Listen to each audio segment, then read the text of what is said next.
And are we recording? There we go. And we are recording. I'll call the meeting to order, and we'll start off with a roll call for attendance. McKee here, Nichols here, Schultz here, Thomas.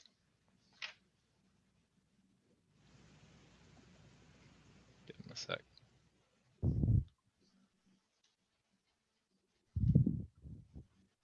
he may not have heard your question. Is he still on there? I'm trying to find him in the list. I see his picture. There he is. Manoj, can you hear me? Right. Yes, There he I'm is. good. Perfect. Alrighty, then I will stand and invite everyone to join in on the Pledge of Allegiance. I pledge allegiance allegiance to the flag of the United States of of America America and to the republic for which it stands, one nation, under God, indivisible, with liberty and justice for all.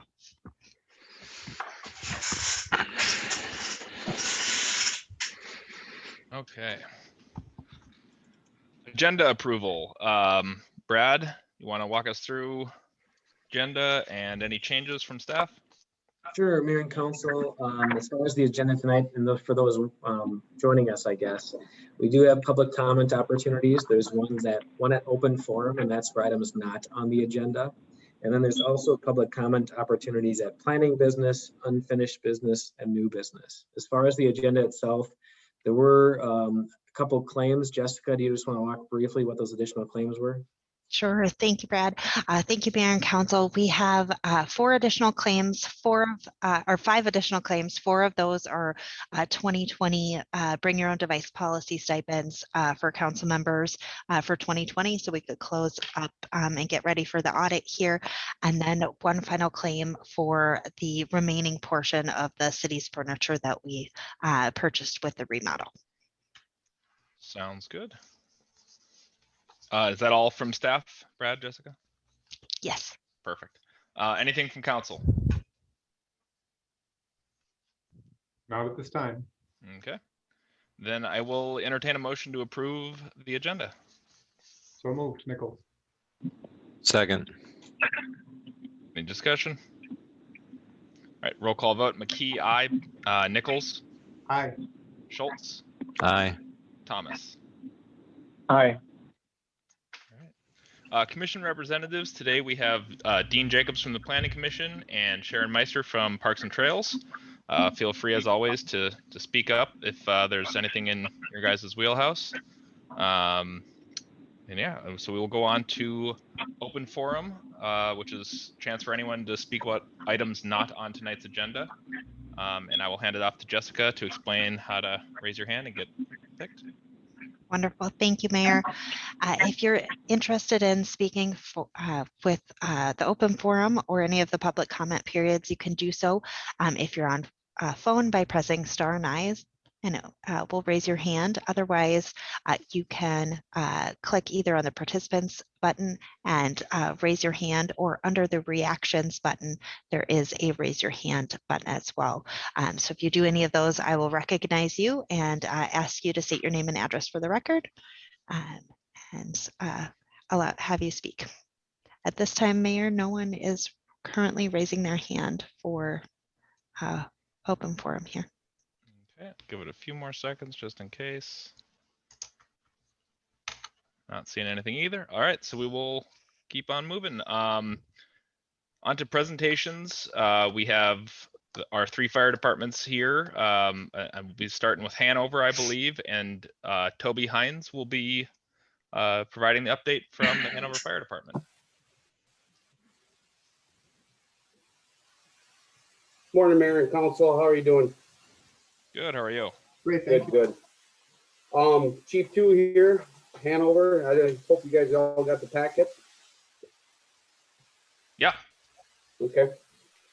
So I guess the first little page there is just our little emblem of Hanover Fire. Second page here, just talking a little bit about community involvement. We do a pancake breakfast, national night out, drive-through birthday parties due to COVID, obviously. Fire prevention at the Hanover Elementary School, they'll fail them, along with a few daycares. And we also do a turkey bingo. that's what we do. A lot of fundraiser stuff too, so. Mr. Mayor, is there any way staff can pull up his presentation so the general public can see it as he goes through Yeah, it? that's a good call. We should have that in the packet, I think. Yes, if you give me just a moment, I can work on that while he's talking. Thank you. Sounds good. Sorry to interrupt you, Chief. No problem. I don't know, is my video up? I guess I don't know if it's up yet or not.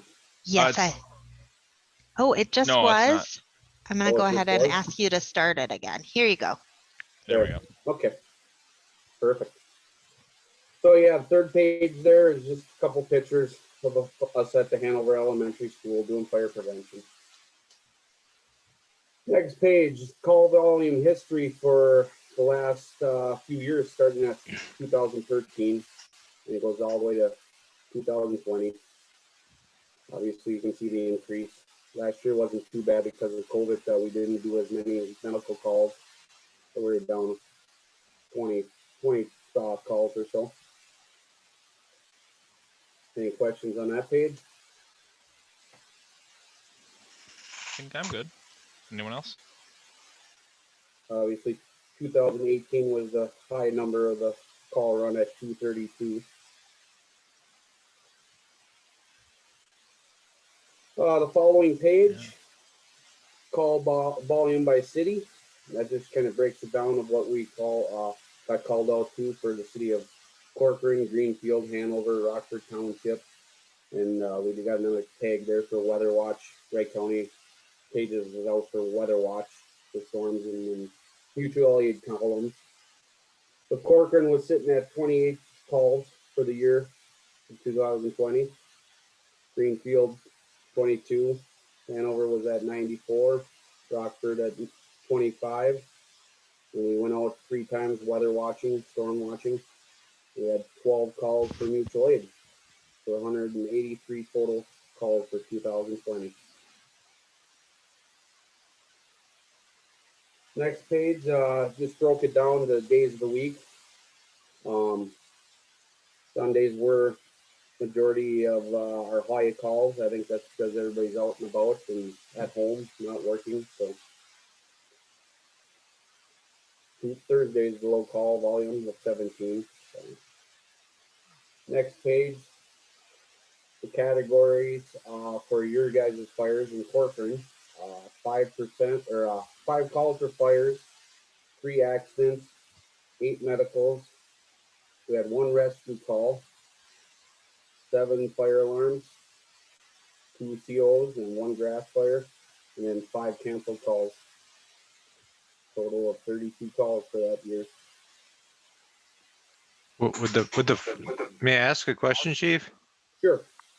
Would the fire alarm calls then be considered a call, but there's actual no fire to suppress? That's where the alarm, yeah, most of our fire alarms, yeah, we probably didn't have to spray any water or anything. That's where the security system calls us. And a lot of times it's a false alarm or something set off by cooking, but it gets paged out by their security system. Okay, thank you. You bet. So the next page there is kind of day and night time calls. In the blue there, if you scroll up a little bit more. Or down, I should say, whatever. Sorry. Kind of recap of the year. It shows the years throughout the years there. The blue is daytime calls and nighttime calls. So we are pretty consistent of more calls during the day, which is not good for us because I think we're only down to like 5 guys during the daytime. But thank God we got mutual aid partners for the big ones. So. But yeah, that's pretty much breaks down for 2020. Where are we at? There was 12 calls mutual aid, and then 4 calls we ran mutual aid help. Most of the time, in service time, where is that one here? I wanted to get to that. Yeah, it's not on this page. Average number of responders per call is 12. Call duration 53 minutes. I thought we had one of the in-service time, but apparently not. Down here is the total number of man hours for 2020 is 2,199.22 for the year.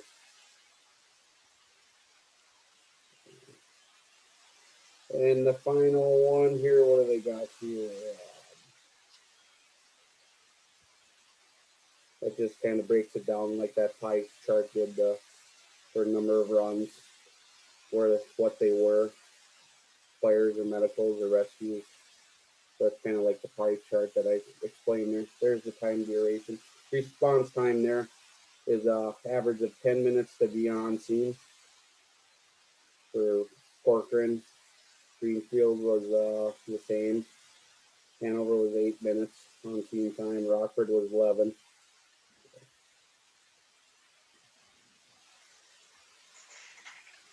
And last page is thank you. I guess any other questions for Hanover? Awesome. Well, thank you so much for taking the time to share all that with us. I'll open it up to council if that, any questions for Hanover. If I may, Mr. Mayor, Yeah, go ahead. and thank you for your service in the report. And I'll ask the same question of the other two departments as well. Can you speak to staffing, how staffing levels, how you're doing with those? If you're at the staff level you would like to be at, are you seeing increased interest in joining the fire department, or are you losing staff? How's that been going over time? We have been very fortunate this past year. We were down to 20 members. So, I mean, we were hurting. We threw out a big sign party, volunteers were looking, and we actually got 10 new probation members there starting. They're already halfway done with their firefighter one. So we have 10 new probies on the department right now. So we're at full capacity of 31 right now. So we're sitting pretty good. So. And you mentioned there was 6 on staff during the day. Is that typical, or? Yeah, there's a few of them working from home, and some of them can actually leave their businesses. A couple of them actually work in town. So there's an average about anywhere from 6 to 10 during the day, depending on like rain days, you might have more type deal. But an average day, you got about 6 floating around there. Okay, thank you very much. You bet. Have a good night, you guys. You too. You too. Alrighty. Then next up, we have the Loretto Fire Department and Chief Lurer, if he's on. Thank you, Honorable Mayor and Council, for inviting me tonight to this meeting. I send over a large annual report usually a couple months ago, roughly 22 pages, but I like try condensing it down because try to make it as short as possible, geared towards Corcoran. Excuse me. So on that first page is just kind of the data for Corcoran. We had 43 calls in Corcoran last year, a total of 760 firefighter hours. Those are firefighter hours that are actually on the scene in the city of Corcoran. That's of all of them put together. You can see 19 medicals, 6 fires, 7 alarms. Those alarms can be either fire alarms or carbon monoxide alarms. 5 PI accidents. Then you have the natural gas or propane odor, and then there was 3 good intent calls, which could be smoke in the area. Somebody sees smoke and they call. Daytime, you can see the time of day. Most of our calls are anywhere between 8 and midnight. And then days of the week are just pretty basically split up across the board. Like Toby said, most of them are on the weekends just because people are active and doing stuff. We had 12.1 average people per call. What that is for every call, we average at least 12 people to turn out for our calls. Our response time across the board, and that is a response time of from when the pager goes off until we get an actual truck on the scene, with a crew that is capable of putting out a fire, or a medical, in that case, of 2 people. We also run 2 duty vehicles, and that was $924, and that covers all 5 of our city portions of our cities that we cover. Back to the average response times. Those are for Corcoran only. You can see we had 4 under 5 minutes. And then you can just kind of read down there, 11, 6 to 10, 11 under 10. Had some routine, then we had 10 calls that we were canceled en route. Second page is, I just like to show the cities that we do work quite a bit with our other cities.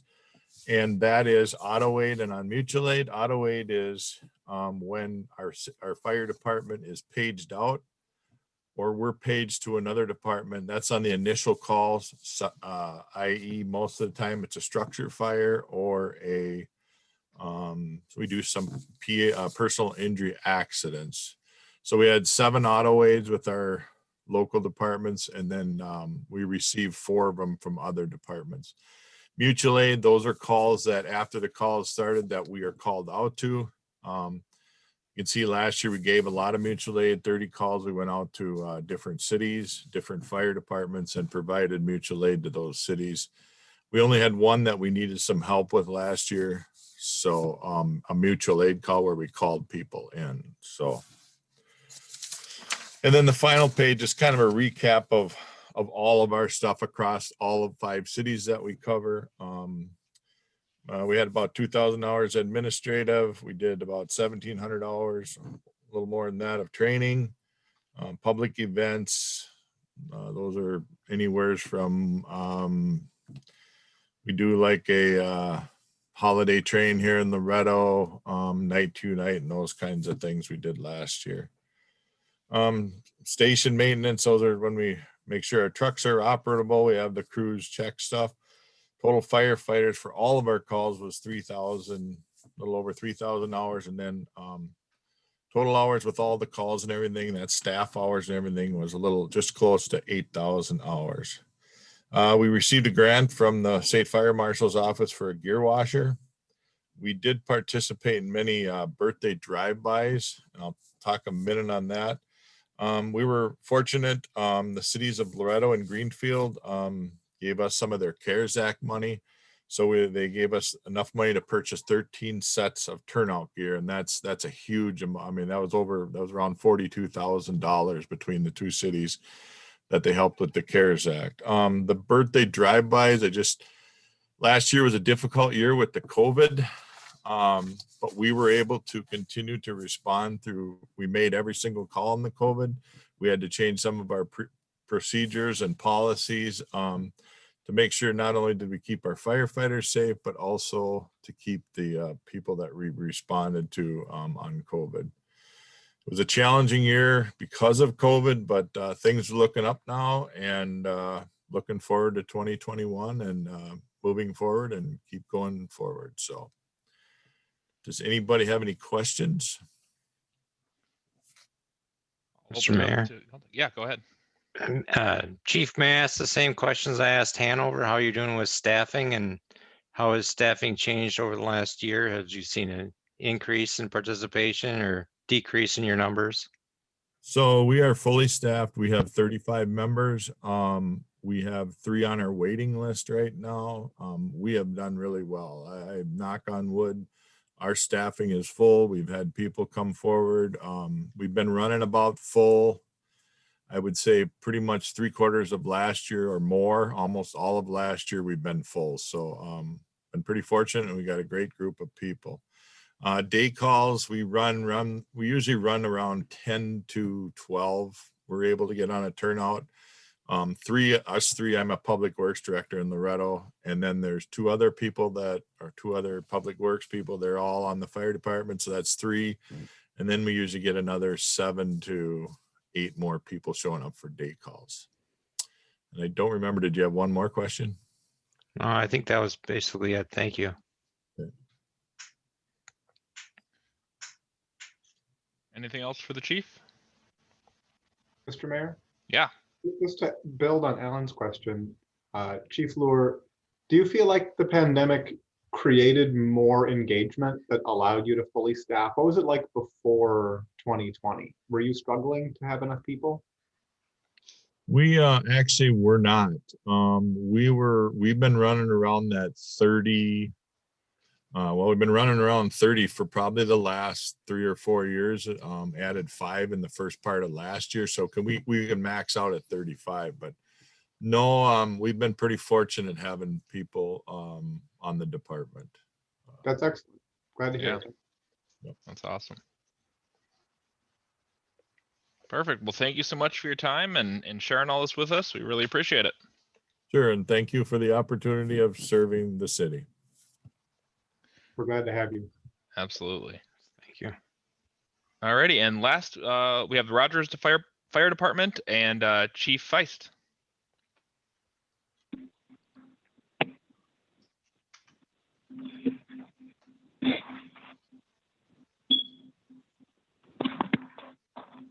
Chief, I think you're on mute.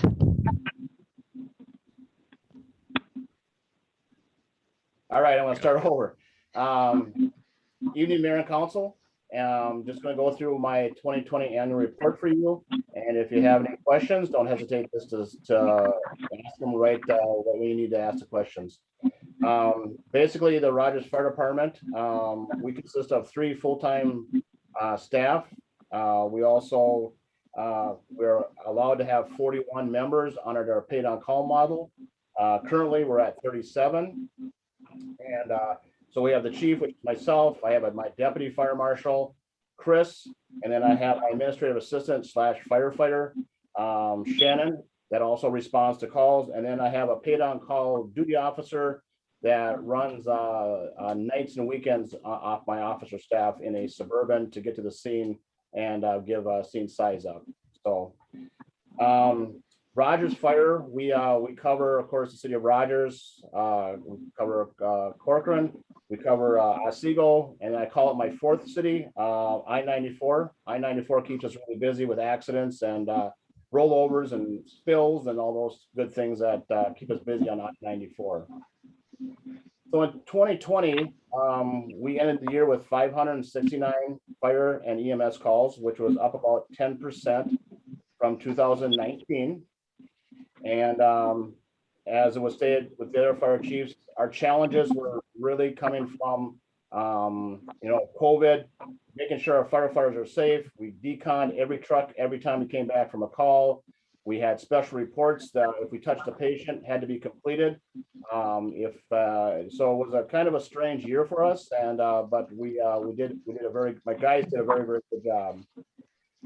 So we'll just go down to the one slide for permit activity. I always like to show this slide. If you go up a little bit, Jessica, there you go. This is permit activity in the city of Rogers only. This is what my deputy fire marshal works on a lot. These are just permits. This is not fire inspections or fire code violations. These are just permits that she handled last year. Some of these permits take a couple hours to complete, and some take 2 or 3 days to complete. So the contractors can keep working. So she did about 128 permits last year in the city of Rogers alone. Next slide down, fire prevention and public relations. Again, with COVID, we had to do a lot of virtual stuff. We did a bunch of drive-bys for birthday parties. We took our ladder truck, our 100-foot ladder truck, out to the high school for commencement, and the students drove underneath the American flag and received their diplomas. We also did some shop with the cops, our local PD here. And then, of course, we did the Minnesota homemade mask drive here at the station, where we had people dropping off masks. And that was a great success. We collected a lot of masks that we were able to hand out to local businesses and senior centers and that type of thing in our community. The next slide down is just training. Basically, these are the topics and that we did in 2020. So you probably can just go ahead and read all those, but you're doing auto extrication, live house burns, pump training, all the things that we need to keep training on as we go through the year. Call volume history, the next slide down. Again, we're up about 10% in 2019.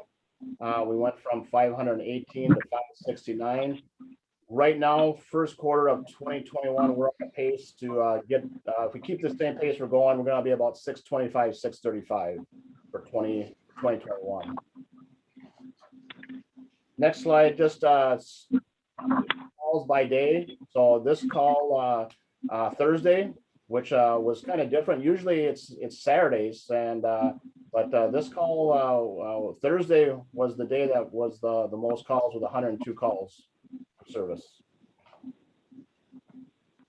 And then we just go into the call volumes, call by time of day, just showing you know, we do get up at 2 in the morning and we respond to calls at 2 in the afternoon. So we don't have a crystal ball to know when these pagers are going off, but kind of gives you an idea of how, you know, around lunchtime, 1 o'clock is kind of our peak time here for our fire district.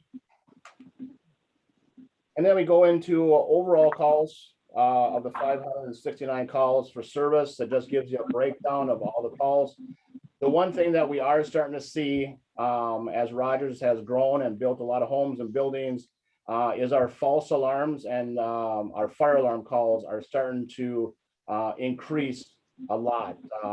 Some of these are home smoke detectors or CO calls, some are in businesses, but we're kind of turning that curve where we're seeing a lot more false alarms due to the detectors are faulty, or they're over 10 years old, or whatever the case may be. So and then just a breakdown, the next slide down, just a breakdown by calls by city. Corcoran, we respond to 54 calls. Mutual aid, we were at about 25. Otsego at 28, and in the city of Rogers, we were at 462. And then the next slide down would be for the city of Corcoran.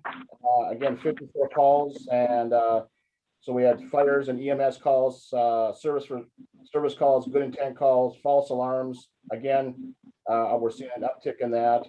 So it gives you a little bit of a pie chart on the calls that we responded to in the city of Corcoran. And then city of Otsego, which we provide, their service area is a lot smaller than Corcoran and Rogers. We responded to about 28 calls in Otsego for service, where their call volume is mostly EMS calls, hearts, medicals, those types of calls. And then the last slide is our calls for mutual aid. Like Jeff was saying, we belong to North Suburban Mutual Aid Association, so we get called to other cities, and then we actually call in other cities to help us. We had a garage fire this afternoon. I called in Noka, Champlain, Osseo, and Dayton Fire to help us fight that fire in a non-hydrant area. So during the daytime, it's always nice to have that resource to bring in extra other cities to provide engines and staff. So basically, and most of those are fires. 88% were fires, and then we have a couple that were PIs and a couple of good intent calls. So we provide mutual aid to Brooklyn Center, Brooklyn Park, Crystal, Dayton, Elk River, Greenfield, Maple Grove, Otsego, and the city of St. Mike. So that ends my my report, and I'm opening up for any questions by the mayor of the council. Perfect. Thank you, Chief. Any questions for the chief from council? You kind of preemptively got to Alan's question, I think. I think so too. Thank you. Yeah. So your question on retention and recruitment, it's hard out there. It's when we're 20 years when you moved in, it was you joined the fire department, you joined the softball league, you joined the church league, and it's people are a lot busier, and so we've got some struggles, and but we're trying to recruit, and we're trying some different strategies to get more firefighters on. So right now I'm at 37. I've got about 4 or 5 applicants in my drawer. So we'll start doing a hiring process and agility test here probably around July. Hopefully I'll get a couple more to get us back up to that 41 members. Some exciting news for the Rogers Fire Department. We did order a new engine last fall, and we will be receiving that around December. Price tag came in about $835,000 for that engine. But we're very excited to get that truck, and that will replace a 1996 engine that we're going to get out of our stock. So. Awesome. Well, thank you so much, and we really appreciate all that you guys do, and we're very fortunate to have 3 great departments that take good care of us here in Corcoran. So really appreciate it. Thank you. Thank you. Thank you. Alrighty, then we will move on to consent agenda consisting of items 7A through J.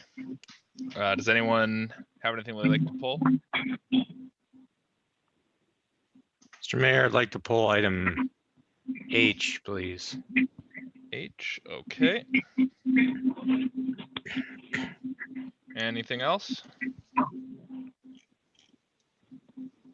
All right, then I will entertain a motion to approve consent agenda items A through G, I, and J.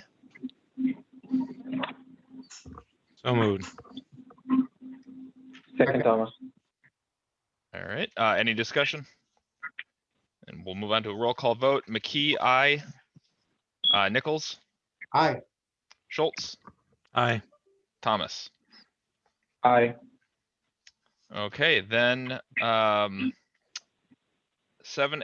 was resolution 2021-26, accepting donation for the Memorial Garden. And Alan, if you want to go ahead and discuss why you wanted to pull it.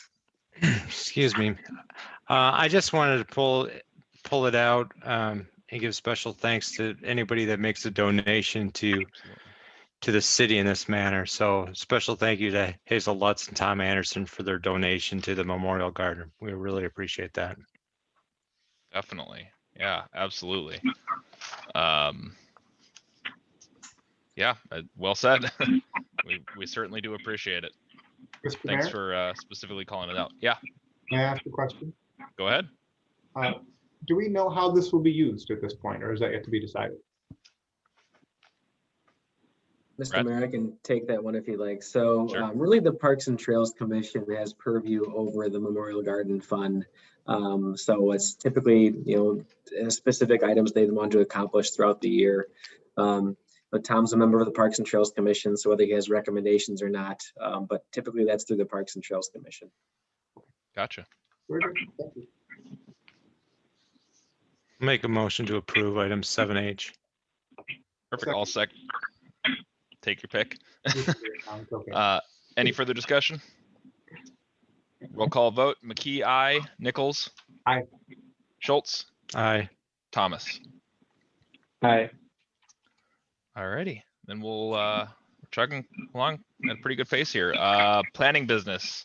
We have another public comment opportunity, and Jessica will again walk us through how to raise your hand or be selected to speak. And this is for the items on the agenda here under planning business, which is final plat and final PUD for Tavera. And that is it, actually, for this. Thank you, Mayor. If you'd like to raise your hand or speak during the public comment period, you can either press *9 on your phone. If you are on a computer or tablet, you can either find the raise your hand button under the participants tab or reactions. You click on that and it'll raise your hand and I can recognize you to speak.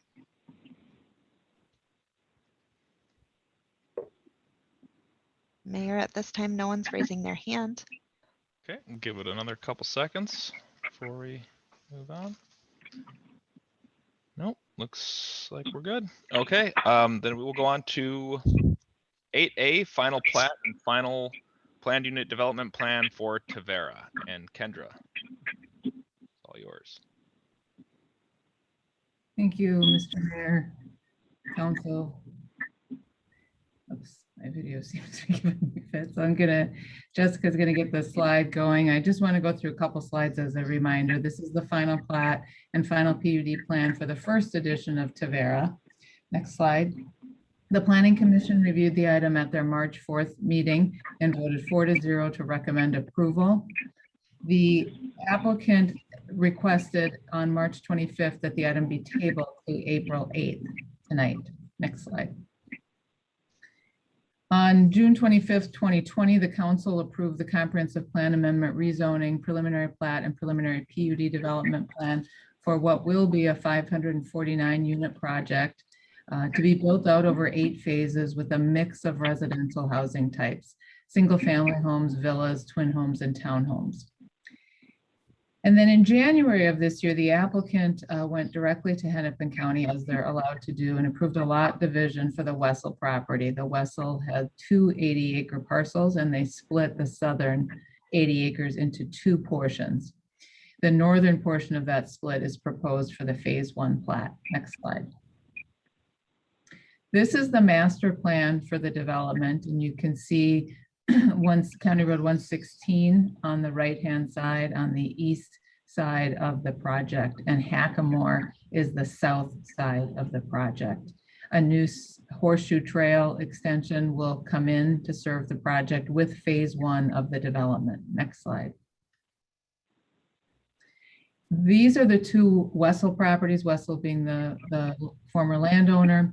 The northern portion is included in this plat, as well as the north half of the southern portion. Next slide. And this image is showing how that southern 80 acres is split, and the arrow showing the north half of that southern 80 being included as the south half of the project. And you can see that's where the bulk of the first edition development is. Next slide. So the phase 1 development approval is for 33 single family homes and 3 outlots. It is, as I said, on part of the Wessel property, and it includes the construction of horseshoe trails entrance off of 116, including turn lanes that will occur with this project. As part of the preliminary approvals, the city allowed grading beyond the limits of the first phase final plat. So you see in the drawings, the final plat is only a 33 lot subdivision, but the grading extends well beyond that, south to Hackamore and north of Horseshoe onto that northern Wessel property to allow the grading for that new entrance road. Next slide. And so the image in the blue box is the area that's being platted tonight. That's the final plat area, which is shown on the right. And the red cloud shows the area generally that's being graded in this phase 1 grading plan. So there's some overlap and some areas that are distinct. Next slide. Next slide, Jess. There you go. So the preliminary plat approvals included a number of conditions, and the final plat and final PUD plan are a review of whether those conditions have been met or that conditions need to remain and be resolved prior to construction beginning. And there are some outstanding issues, engineering issues, including final stormwater design and wetland permits. They're continuing to work through those. One of the reasons the applicant asked to table it was to have a meeting with the engineering team last week. So they're continuing to work through those. That certainly needs to be refined before work can start on site and be approved by the city. Next slide. The internal streets, just for everyone's information, will be built by the developer. But the city will design, bid, and manage the County Road 116 improvements as part of this phase 1 project. And we did note that in addition, there's some irrigation planning that needs to balance the water and the water reuse. It's tied to the stormwater issue. And I noted this at the Planning Commission because it was a question. The applicant is providing 52% woodland preservation as part of the PUD. And we do note that there's a portion of the ecologically significant area that did get reduced from 44% preservation to 42%. And it appears that that's related to the changes to the off-road trail that the city required as a condition of the preliminary plat approval.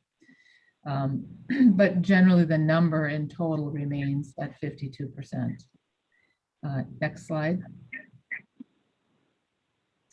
This is the final plat. Again, it's simply 3 outlots and 33 single-family lots at the southwest corner of Horseshoe and 116. Next slide. The final plat is consistent with the preliminary plat. And with the final plat for this phase, park dedication will be cash in lieu of land for the 33 new lots. In future phases, the city will be taking land in the form of trail easements, as well as a small neighborhood park on the west side of the project. Included on this slide is an updated phasing plan. And it just modifies the phases slightly, but remains at an 8-year build out. And included with the final plat, we always review and adopt the development contract. And the development contract in this case is a master development contract that identifies all of the offsite improvement costs and those estimated costs, but simply requires payment for the ones that are due with this particular phase of the project. So we identify the Hackamore Road improvements, for example, and an estimated cost, but those fees are not due with phase 1. We have triggers in the development contract for when those payments are due. And that gets a little confusing, so just wanted to highlight that. Happy to answer any other questions about that. And my next slide, I think, is the final slide, which is we recommend that you move to adopt Resolution 2021-22 approving the final PUD development plan, and Resolution 2021-23 approving the development final plat and the development contract. And I'm happy to answer any questions, Mr. Mayor. All righty, thank you, Kendra. I'll open it up to council if there's any questions for Kendra or for Brad, if there's anything that sticks out that you want to get things started with.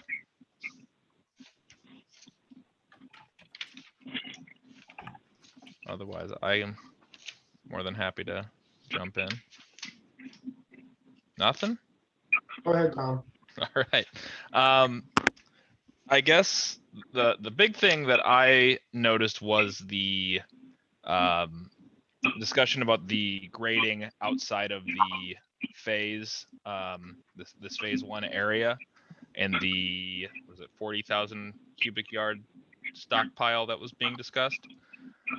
I have some concerns with how that would work, how long that would be anticipated to be there, how we would be able to monitor it to make sure it's staying within whatever restrictions for height and overall size that we would determine, and just the feasibility of actually being able to monitor and enforce that if it wasn't followed. And I guess my question would be, in previous developments in town, have we offered that flexibility or not? Like with Ravinia, with any of the phases, did we do that? Same with the MI Homes development or Bellwether or anything else?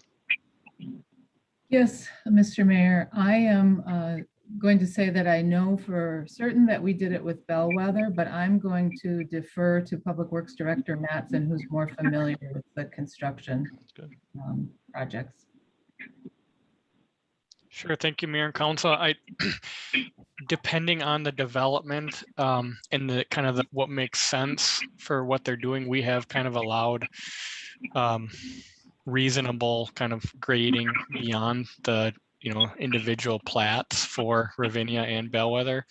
MI Bassett Crossing, it was a small enough site. They just graded it all at once, so they removed any excess. They didn't kind of balance it for future phases. So this isn't uncommon for Corcoran. In terms of stockpile, I mean, we didn't specifically previously attach any conditions other than distances from property lines that I'm aware of. So this one's actually a little more dialed in terms of what we'd be looking at in terms of height and different things. So I'd say this is the most detailed attention that we've been focusing to it. That would then help leverage that management in the field by our city staff, which are out managing these projects on our behalf. Gotcha. And so to your knowledge, when we did allow similar similar flexibility with that, was there any problems with I guess with dirt ending up in places that it shouldn't be, or with that stockpile creating issues with nearby neighbors, or anything like that that you're aware of? I mean, not in general, no. They're responsible to make sure that there's erosion control over it. They can't impact drainage. That has to be maintained. They have a lot of stormwater compliance components to it because it's part of their site. And so that's, I would say it's part of the normal development operations. You know, you have to pay attention to it, but it's not uncommon. Gotcha. Thank you. So I'll open that up to the council. What do you know, where are you guys on this, and you know, kind of what are your thoughts on that flexibility for this first phase here? Before going there, I had a question not related to this. I know, Kendra, when you're walking through the slides, you mentioned that the city would bid and take care of improvements on County Road 116, and the internal roads will be maintained by the developer, right? So is the design of that going to come up later, or is that already pre-approved in the past? Like what stage is I'm talking about, like public safety features with internal streets and things like that. When does that come in? This is more from a process standpoint. Yeah, those are reviewed with the preliminary plans. So when we get the preliminary plans, public safety reviews the plans. That's the committee with the fire department and the police department, and they provide written comments with that preliminary review that are then added as conditions and incorporated into the plans. And engineering reviews the street design and other infrastructure as part of those preliminary plans. And then with the final plans, which you're seeing now, they're confirming that in fact any conditions of approval have been met. Okay, so basically, you know, adding like speed barriers, right? Those be past the stage to potentially ask for those with design. Is that what I'm hearing? To add, I'm sorry, I didn't hear. Like, you know, stop signs, speed barriers, you know, those kind of things that be past that stage. Correct. At the final plat and plan stage, we're just reviewing. Our discretion is, did they comply with the preliminary plat approvals? And those were not conditions of preliminary plat approval. Okay. Mr. Mayor, Yes, go ahead. just to add on to that, I guess, you know, these are city standards, however. So, you know, if the council wanted to discuss standards of road design, these are our roads, our right of way, and the city has the ability to change, you know, our design palette. We'd want to make sure there's an education component to that. So I just want to say that, you know, these are the city's roads. So if there was a different vision for these roads in the future, the discussion could be had. Gotcha. Thanks, Frank. I have additional questions, if I could ask them along the lines of your stockpile line of questioning. Go right ahead. So looking at the phase map, and thank you, Kendra, for showing sort of that progression from 1 through 8. So it appears like the intent is grading in phases 1, 2, and 3, and have the stockpile located in or adjacent to phase 1. I guess I have a little bit of question about whether it's typical to allow grading outside of the plat area, because it appears from my reading of the staff report that while we may allow grading outside of a phase, we typically don't allow grading outside of a plat. Is that correct? It is correct for Corcoran's practice. There are a number of cities that do allow developers to grade after preliminary plat approval. We in Corcoran have been more cautious about that, and it has not been our policy to allow grading as a general rule outside of the plat area. Although, as Public Works Director Mattson said, we have allowed it in some circumstances. Okay, I guess my question around it, I don't have an informed position yet. I'm trying to substantiate the facts here. So is the intent that we would do there's an 8-phase plan, across 8 years? Is the intent it's going to be one phase per year, essentially? Never really works out that way. My concern is theory. if we allow grading to an area that's not going to be developed imminently, and that could be delayed and deferred or shifted, what does that do to that area? So you're clearing off and grading this. You might not diminish that stockpile for a long period of time, depending on how you grade the rest of it. I'm a little concerned about the impact on the surrounding environment and the impression of the neighbors to the landscape around their neighborhood, to permit something so big to be constructed working so far out into the future. But I'd be interested in staff and the rest of council's opinions on that. Yeah, I definitely share your concern. I guess my question then would be, Kendra, you mentioned that we've allowed it in certain circumstances when necessary, maybe. What are the circumstances that seem to, or that the applicant's requesting it for? Is there anything in particular, or just for the, I mean, I working in construction, I get why it would be easier and give them more flexibility. But is there any sort of specific circumstance that is why they're requesting it here? In this particular case, I know Kevin or Public Works Director Mattson's had more conversations with them. Sure. In the past, for example, in Ravinia, we allowed them to grade outside of the plat because we wanted them to do some public improvements beyond the phases there. But I think Kevin might be able to offer more insights into when that grading is allowed outside of the plat that's being approved. Perfect. It can vary on each site, as Kendra said. I mean, in this particular case, this drainage corridor, for example, there's kind of two drainage corridors, one that kind of heads northeasterly from the southern half. So basically the area that they're asking for approval to grade is one drainage corridor.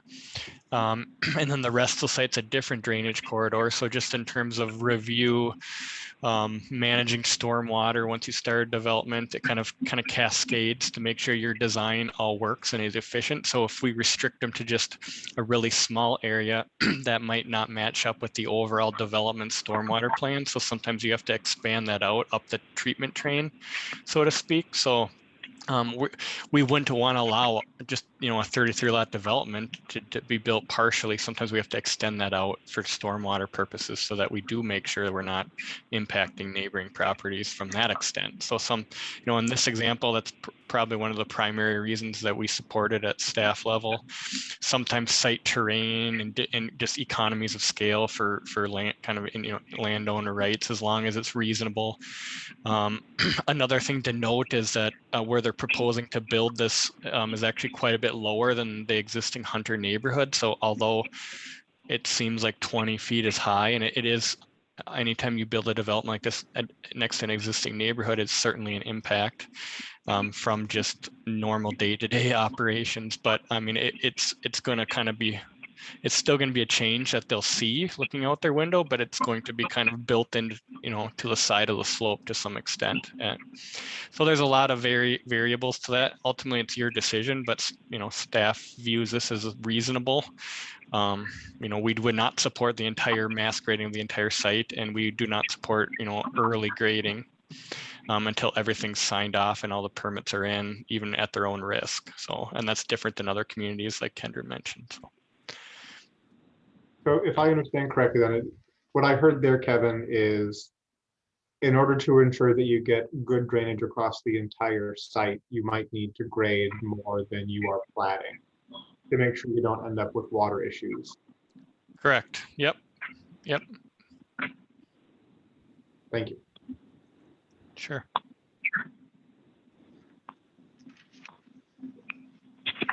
So again, my concern goes with the size and the, I guess, kind of ambiguous amount of time that it would potentially be there. I do get what you're saying about how for stormwater issues it can be beneficial. But yeah, I have a hard time wrapping my head around something that big outside of the developed area that's just kind of sitting there for a undetermined amount of time. Mr. Mayor? Yeah. Can I ask a question that might be helpful to the discussion to maybe Kendra or Kevin? Say the council were to approve the grading plan. At some point, Lennar would come forward with the second phase. If the council viewed there being issues with the grading plan, could they require an amendment to remove that pile as part of a future approval?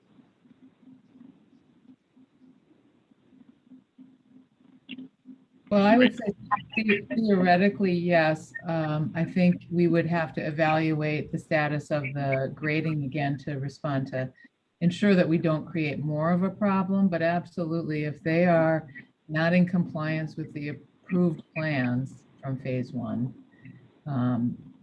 you absolutely could modify that. I feel like I'm hearing more. The concern is about the stockpile maybe growing or something. If they were not in compliance, absolutely you could force compliance through that. I guess I'm thinking beyond that, Kendra. If they do comply, but we realize after the fact that that wasn't what I thought compliance looked like, we wanted to change what compliance meant. Could we change that in the future? I would defer to the Public Works Director on that since it's so very much tied to the grading plan and the stormwater plan.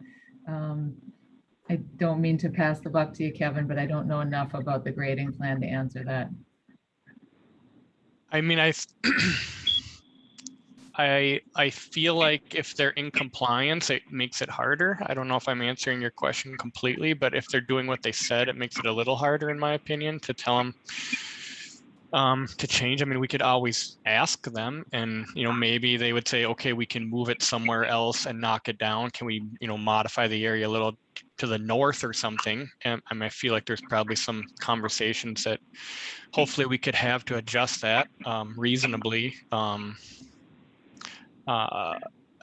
think it's really compliance driven from my perspective in terms of enforcing what they're doing on the site. So whether they came in with the second phase and we eliminated it, I guess maybe you'd have to word it that way in the first phase, that we have the right to eliminate it in the second phase if we don't like it.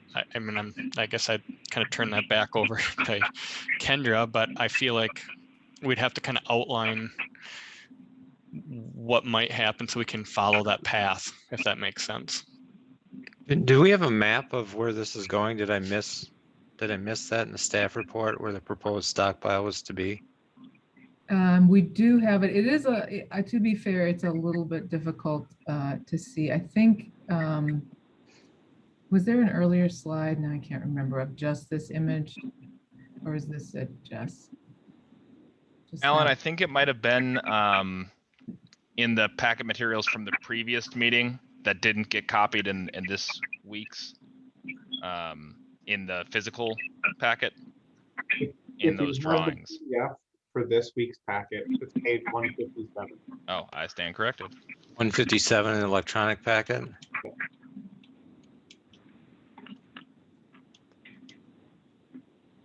So Kevin, while they look at that, I had a question for you. You mentioned that this case, the staff supports grading outside the area because it helps with the drainage corridor.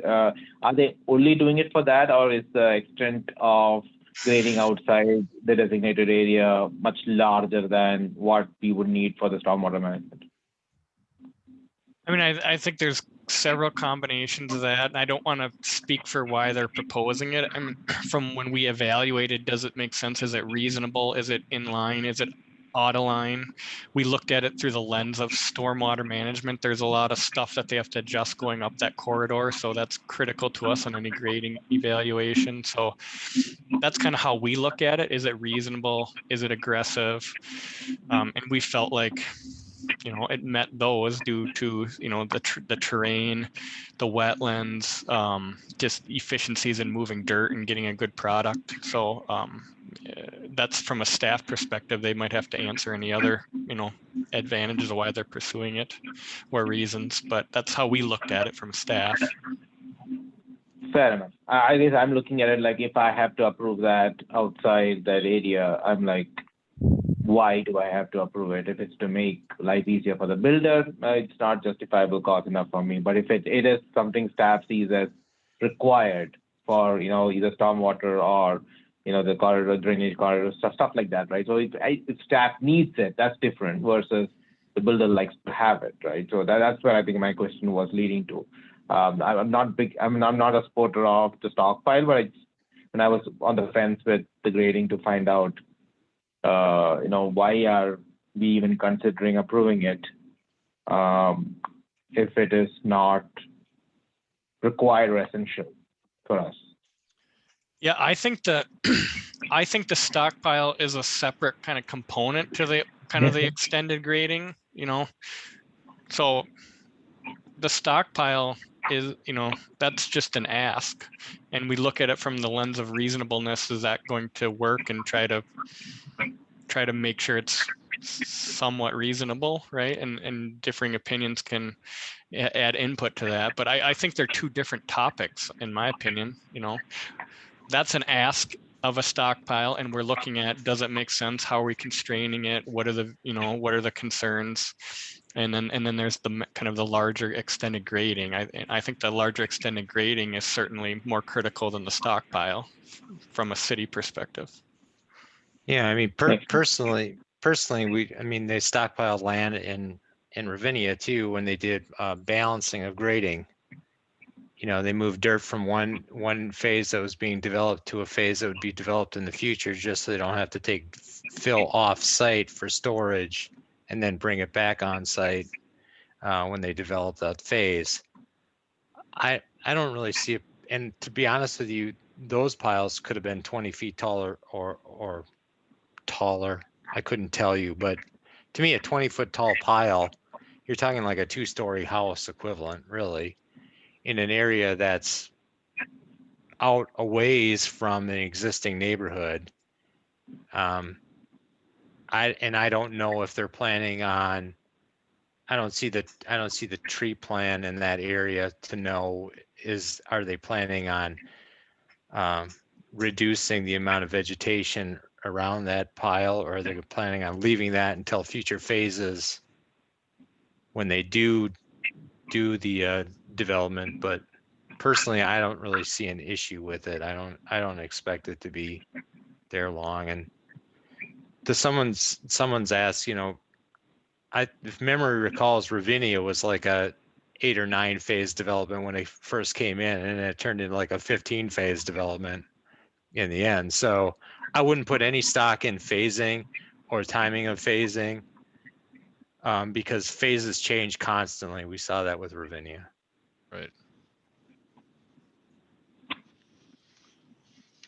Okay.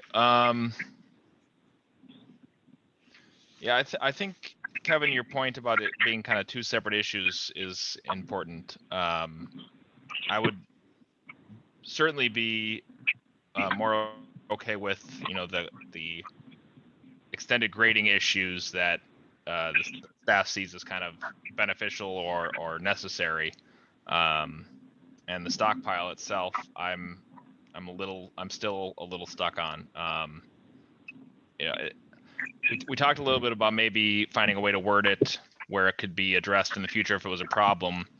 How about if, and I'll just throw this out to the council, thinking of it the other way, where it's something, if we're seeing that there's been compliance with, other standards in the agreement, that maybe that's future flexibility we'd be willing to grant them in a second phase and beyond. Flexibility and meaning they would offer future stockpiling? Right, for future phases if they needed it. Yeah, my guess is that if we approve it in this phase, they'll ask for it in every phase, to be honest with you, but there might not be a need for it, but. So I was kind of saying the opposite of, if we didn't approve it for this phase, but left it open for future phases if we didn't think it was going to be a problem, or if we'd seen a high level of compliance with other important issues in the agreement.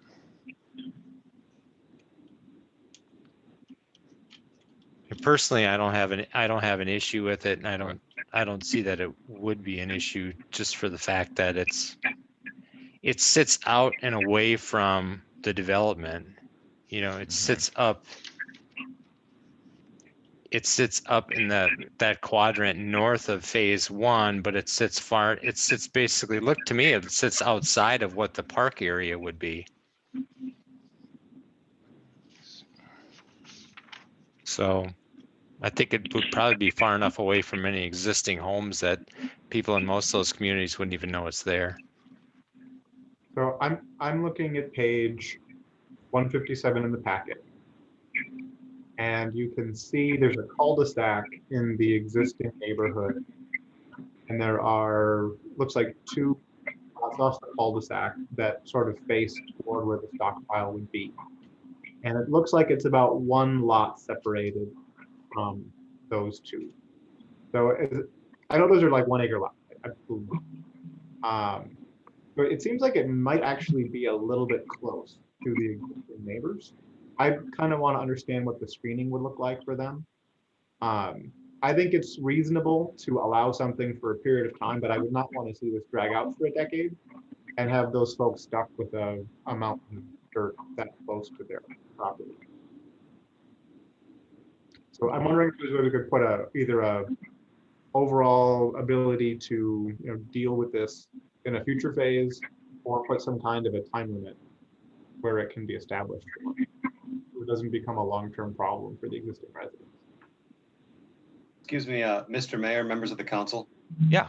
Go ahead, Hi, Paul. Paul Tabone here with Lennar. I'm hearing a lot of talking about stockpiling, phasing, and I think I can probably, in addition to what Kevin just said, and I apologize if I'm breaching etiquette, it's a little bit difficult with with the virtual meetings. In addition to everything that Kevin just said, especially with stormwater, I do want to kind of talk about the phasing real quick. As Council Member Schultz had noted, we originally thought we were coming in with like a 8 to 10 phase project in Ravinia. It turned out to be 15. Those things do change quite a bit. And part of the reason for the stockpile is that we intend to submit and final plat and develop a second phase this year. So as soon as we get the stormwater kind of figured out and we're up and running in the first phase, we're going to come right behind it with a second phase. And that's probably going to be working our way south. The main reason why we have requested the grading, in addition to the stormwater, and the stormwater has been a really difficult challenge with this site. So it doesn't make sense to carve out a little chunk of it, like Kevin said, because then you start getting stormwater and erosion control issues. And so essentially what we've done is tried to position ourselves to meet the stormwater requirements of the city. And that's a large system on the south side, but also to be able to have the opportunity to balance the site. So if we're a little long on dirt on the bottom half, we can stockpile it on the north. And we will be moving into the northern portion of the site in the foreseeable future. I don't know that we'll get there this year, but to Alan's point, or to Council Member Schultz's point, we don't want to be hauling off hundreds of thousands of cubic yards of dirt and then having to bring it back if we need it in future phases. We did take this approach with Ravinia. At one point, we had about a 45-foot cut down along Hackamore, where we were, not only were we putting in utilities, but we were kind of pushing material off to the side. So this is something that is done, very, very common practice. Lennar does it quite a bit. And that's the reason for the stockpiles, is to either be able to efficiently use the material as we're grading the site and making sure that we're setting everything at the proper elevation for stormwater requirements and ultimate drainage. And then also to be able to utilize it in the future for the same purposes as we move north as well. Gotcha. And I do want to add that, there are requirements in place in terms of stormwater regulations. Everything would have to be erosion controlled, silt fenced. When everything is stabilized, you're pretty much going to see like a big hill with some clover and grass and an erosion control mix on it. So I do want to put that out there, but it is, a couple hundred feet. I'm looking at the grading plan. It's a couple hundred feet in from County Road 116 at that first intersection. And so that's the main reason why that's there. And that is very common development practice as well. Okay, appreciate your input on that. Is there any, and this is, I guess, for Kevin or for Paul, is there any magic number to the size that was proposed, the 40,000 cubic yards and the 200 by 400? Yeah, at this point, what we've done is our engineer has basically engineered the entire south side in a kind of a final stormwater, final grading plan. And but with that, we're also looking at the future and being able to keep the material that we need. So as of right now, the calculations on the south side for the grading show that we may be roughly 40,000 yards long. And so we want to, again, not have to truck that material off site because we know we're going to need it, because the preliminary look that we're already getting into on the north side is that we're short and we're going to need the material there. It was the same thing in Ravinia. I mean, we had really, really big cuts in areas and we had to set material aside. And then when we needed it, we would spread it around.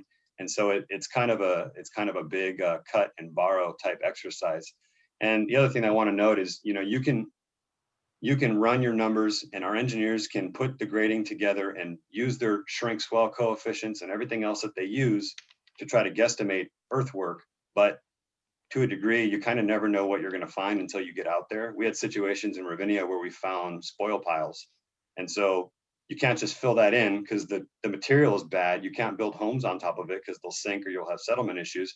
So you got to over excavate the whole thing. And now all of a sudden, where you thought was a clean area, now you're 20,000 short. So you got to fill that hole and then recompact it down to be able to put the streets and the storm and the homes on top of it and ultimately have good material that will hold up over time. So I know I'm kind of rambling a lot, but there is a lot that goes into this. So right. No, I appreciate it. That's all the input. And I'm happy to have more of these types of conversations offline if you'd like as well, just general development practices and questions and things too. Appreciate it. Sounds good. So I'll bring it back to council here. I still think I'm a little hesitant. I understand some of the reasons. It's not, the necessarily the hill I'm gonna die on about it. I don't feel that strongly about it, but I do have some concerns with, especially the kind of undefined term of when it would be there. But I'll open it up to what you guys think, really, if this is something we want to try to deal with in a different way, or if we just want to approve it as proposed. I would like to see us develop something where there's, if we're looking at doing a lot more, sorry, not we, if the developer is looking at doing a lot more grading on the site in the near term, and it's expected not to last for a long time, it makes me more comfortable with it. But I would like to see some kind of a protection in place so that it doesn't drag out beyond a defined period. So I'm thinking like a 3-year sunset on the approval, at which point it has to get revisited. Is that practical? Where it could be either extended or removed. Ended, yeah. I like that idea. I guess I'd ask Kendra or Kevin what they think about that possibility. I think absolutely that's within the council's authority to do that. Again, I'm not sure what it does to the grading plan and the phasing plan. So again, I will hand off to Kevin to see if he has thoughts about that. I mean, I think that's reasonable from my perspective to, reassess it in 3 years from now. And I would pretty comfortably assume that, and Paul can chime in, that that's fairly reasonable from what I heard from him too. We're just asking to revisit it in 3 years, but maybe he can share his opinion. Yeah. Sure. I think if the council feels comfortable revisiting it in 3 years, that's okay. We'll have to see how, once grading starts, we'll have to see how it goes. Keep in mind, we are grading the entire south side. So we'll have a better idea of what everything looks like come the end of this year. We're going to try to get as much done as we can on land that we have closed on. But if there's something that, if 3 years seems to be the time frame that makes everybody comfortable, I think we're okay with that, and we can revisit it at the end of wow, 2024. Can't believe I just said that. I know. Okay, yeah, I think the 3 years is a good idea. And again, if there's no problems and it's working well, then we could extend it at that point as needed. So, is everyone on the council good with that? I am. So just to clarify, it would be more of a discussion at the end of 3 years, not so much a you must remove it now if it's still there type thing. I don't know that it will be there, to be honest with you, Right. at the rate that we're already talking about getting started here. Right. Yeah, but I was thinking it'd be more of a reviewing it and then discussing it at that point instead of this is the date we're determining right now that it cannot be there. It's more reviewing it and approving, Mayor? removing at that point. Yeah. So just to clarify, so I'm glad Paul asked that question. So that's the date when in 3 years we're going to review the stockpile and its location and what we want to do going forward. If we decide to extend it, then great. If we decide not to, then I assume then they move the pile, right? If it's still there. I would offer that if you decide to extend it and it's still there, great.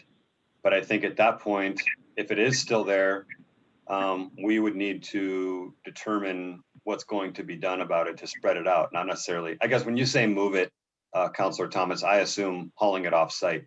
But if we're in the middle of something and we're going to need it, maybe it's an opportunity to use it.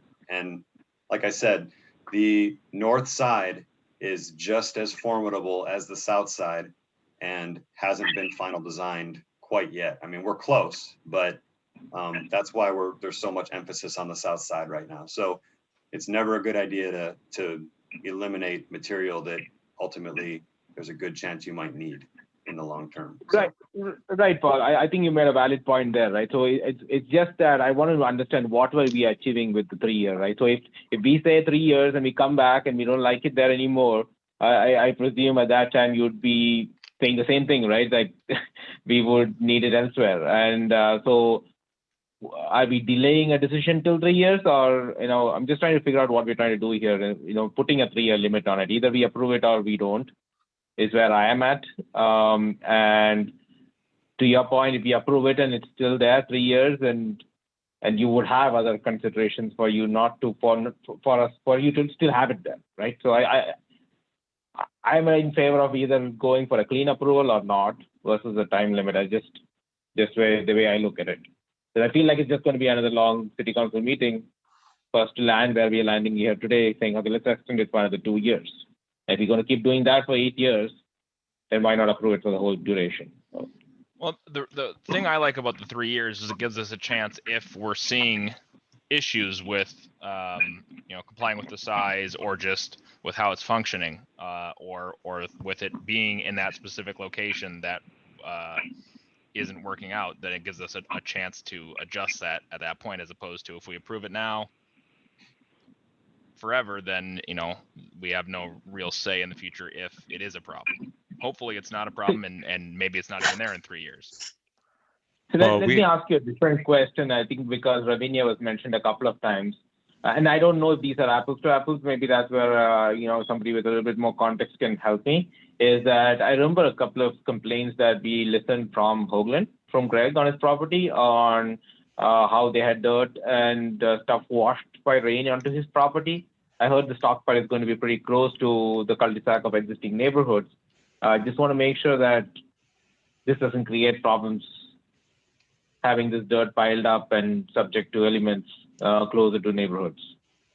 And if it isn't, it is not, and that's fine. But just something that I want to call out. I don't want more residents going through what to maybe that happened neighboring to Ravinia when that was constructed.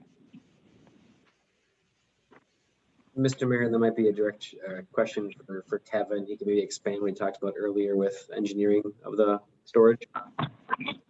Sure. Yeah, I think the difference here is we're kind of on the upstream side, so this area would drain kind of easterly, so it's not the stockpile's in a, I guess, for lack of a better word, better location in terms of any neighboring impacts, because the drainage is, it would be taking water, so we'd have to make sure we got swales around it, we're handling it, versus it being on the point where it leaves the property, which is maybe more of the Ravinia scenario you were alluding to. So I think that's a difference between the two, just in terms of where it is on the site and where the drainage flows patterns are. Does that make sense? So if it were to like fail, which there's permits and requirements and all that, if it were to fail, it's going to impact the property owned by Lennar first, and just due to its location on this site and the topography on the site in this specific case. Hey, Kevin. Yep. Can you talk about the storage requirement? I think Paul mentioned something about that the pile would be grown over. Is there a requirement to seed the pile or put some type of vegetation on it? Yeah, I think if I'm remembering correctly, any inactive material after 21 days has to be vegetated. So if it hasn't been touched for 21 days, they have to, basically spray it and get vegetation established. Now it's a performance permit, so so they, if there's a failure, then they adjust and try another erosion control. But that's basically the short answer, is they got to spray this quite often. So it will be the part that's not actively kind of being used will turn into like a grassy, small mountain built in the side of a slope. So right, and they'll be required to have weed control just like any other parcel in the city, right? So yeah, it'll probably be a fast growing oat or something, like a lot of those erosion control things are just fast growing, and they're all kind of standard mixes. So yeah, it wouldn't be, again, and those are all things that we'd have to manage. If it becomes weedy, then we go out and talk to them and they spray it. And if they're not responsive, then that's part of the compliance component where we go through our processes and handle it. So I'm not going to promise that I won't get a call from someone saying it's dusty and let's figure out a way to address it. I'm not going to set that expectation because that's not real, but I do think there's processes in place to handle this, because this happens anytime there's development adjacent to an existing neighborhood. So there's processes in place that are routine and approved through state agencies and all that. And we're actively on site, so we're actively monitoring. We can actively monitor this pile as well. To the mayor's point, if it exceeds a certain height or certain footprint, we're actively on site, that we can say, hey, you've exceeded this. You can't add to the pile anymore. You got to reduce the pile or whatnot. Correct. And to Paul's point, they might find more dirt. Well, they might come in and say, okay, what can we do? The pile needs to be doubled. What can we do? And they'd have to bring that back to council. That's how we've operated that in the past. It's kind of a new grading plan, so it's a fluid situation on the ground. But anything different than this, we'd bring that back and say they're modifying it, and maybe they have to do something, spread it. You'd have an opinion of it, after they started building the first one, of whether you liked it or not. So there's going to be a lot of ebb and flow and conversations as these developments happen, because that's just the reality of the new information that's unavailable. They can do a lot of soil borings, but they're not going to catch all the spots. It's just it's best guess, best available data, and certain things, especially soils, and it's just we're viewing it, staff's viewing it as a lens of, is it reasonable? It's not unreasonable, and then it's up to you guys to kind of to look at the other perspectives. So thank you. I mean, to the point about being vegetated, I mean, I don't look at this as a sand pile and a gravel pit. It's going to be a vegetated pile. It'll probably blend in with the landscape quicker than we ever think it will. And when you look at it, you probably won't even know it's there in most cases. So I have no problem with it, knowing that it's going to be a vegetated pile. And if it stayed there longer than 3 years, I'd rather see it stay there 4 years versus having them come in and have to dig it out and then see dirt, then see trucks hauling it off site and whatnot. So Right, and that's why I'd rather, or like to have the review period rather than a date that says it has to be out by. Where you It's optionality for the city. Yeah, I'm in favor of it. Yeah, but I mean, to that point, the city staff is going to be actively reviewing it constantly, right? Mhm. So, Yeah, we'll have our engineering team out there monitoring it, and my best way to describe it is it's probably going to be 90%, covered with grass. Once the kind of majority of the grading's done, and there'll probably be one side of it that they kind of borrow from and put dirt at, and we can work with them on making sure that's in a spot that's effective for them and maybe not in someone's front window if possible. So that's where we kind of just work with everyone to react. So it's going to be a change because it's different, but I think it's something that it will over time they'll get used. It'll just become the new situation. So that's how I'd categorize it. I don't want to set the expectations that they're going to put it there and never touch it, because that's probably not the reality. They'll probably be working from Right. one corner of it. So yeah. Gotcha.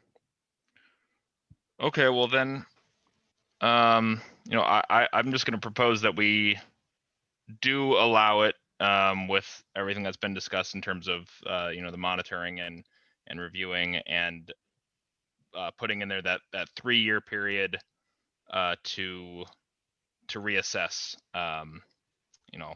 compliance and how it's working, and to be extended at that point if necessary, and if it's working well. If there's any objections, or if that works for everyone, let me know. I have no problem with it. I just wonder what's the remedy if we find it in non-compliance at 3 years. I mean, I don't think it'll be an issue, because I think we'll be judging it if they're in compliance or not throughout the term of that period. But right, what's the downfall what's the remedy if we say you're not in compliance now at well, this 3-year mark? I would suppose we could. It would be entirely dependent on the circumstances of what's actually been built and what's about to be built. But I see what you're saying about the issue of them suddenly having to haul a bunch of dirt out of there, and that wouldn't be ideal either. But could adjust the size or location, or just the dimensions of the pile going forward to something that was more manageable if there was a problem. Mayor? Yeah. Quick question, or a suggestion rather. So instead of putting a 3-year limit, 3-year review period, why not just approve it for the duration and say that it's contingent on them being in compliance? If they are non-compliant, they don't have permission to have the pile anymore. They're going to haul it out. So that puts them. It is going to be a lot of work. So it's on to them to make sure that they're always in compliance. Let's move the burden to them versus us having to talk about what happens then, right? So they know the end product, be in compliance. If you feel like you need a higher pile, come back to us, talk to us, get it done the proper way, and go back and do it. So I would say just keep the duration and say, with the sector out of compliance, you are hauling it out of there. Well, I kind of agree with Manoj, but I wouldn't say the second you're out of compliance. I would say you give them like a 90-day window of remedy, right? Or something like that. Yeah, that's what I meant. I'm not like, yeah. I'd be good with that. Okay. Brad, right. Make the motion. Can we make that workable? Just for Mayor and Council, Kendra and Kevin, I believe that's the way it's written, that it has to be in compliance as it stands, correct? Or am I missing something? We have some general language in the engineer's memo. We don't have a specific, so we could add a condition 15 to the PUD resolution that says the stockpile as shown on the grading plan is approved and must remain in compliance with the plans, period. And then if it isn't, then there's our remedy. Okay. That would work. And that is, I'm sorry, you said, I was just thinking 15 because condition 14 relates to the grading in phase 1. Gotcha. Landowner's approval. Okay. And Brad, would we just need a motion to amend the resolution to add that, or what would we need? If that's the only change, it would just be a motion to approve resolution 2021-22 as modified, yeah. Sounds good. Then I think we at least have consensus on that. Let's move on to make sure that there's nothing else. I know there was a few things that are in the packet that were brought up by Councilor Nichols. Did you have anything you wanted to discuss at this point, Jeremy? I know there was responses from staff, and we are limited kind of in a lot of what changes we can make at final approval here and final plat. But is there anything that you wanted to bring up specifically from that, or anything else? Yeah, I do have a little list here. Okay. So in the packet, I put in a few suggested additions to the conditions. So those are numbered based on the previous draft. So I'm going to refer to them by number. And to your point, Mayor, we did determine in reviewing with staff that we just don't have the authority to change some of this stuff because it's already been approved. So just going to speak to the ones that sounded like there was some ability to act and see how council feels about these. So the first one that I had suggested was numbered 17. And this one is related to the clarity of the notation on surveys. And I raised this issue because of a conversation that came before the Planning Commission at their last meeting, where we had a homeowner in another large development who came into their home purchase with the understanding they could put a deck on the back, didn't understand the markings on their survey, and that it was extremely difficult to do that with the setback requirements. So I would propose that we consider a requirement that the surveys more clearly show those setbacks as a way to help reduce the risk of that kind of misunderstanding, miscommunication in the future. Paul did reach out to me to discuss this specific issue and that homeowner, and I appreciate that outreach. It sounds like this wasn't just an isolated incident. A number of homeowners have had the same issue, and he mentioned that Lennar has a new process for people who are citing a specific home on a particular parcel to more clearly illustrate the buildable envelope on that parcel going forward, which I think will work for people in that scenario. I was a little concerned that for those who are buying homes that were already built on spec, that they could potentially not understand the standard surveys. So something that was a little clearer, I think, would be a nice service that we could do for those homeowners and avoid additional variance requests in the future. So I'll pause here for discussion. Yeah, I mean, I like what you're saying. You know, to the response from staff in there, I do kind of agree that it's something that would be tough for us to enforce or to really have any teeth with. But I like the concept of that, and maybe that's something that we could look at as a city to provide for homeowners separately from this agreement and from the development agreement. I'm just trying to think of a better way that we could actually have some influence on improving that situation. I believe from city code, we already require certain things to be marked on survey. We obviously can't require that survey be given to potential purchasers. But at least the official record that's created and potentially will be given to potential buyers would be a little easier for them to interpret under a more clear guideline. Okay.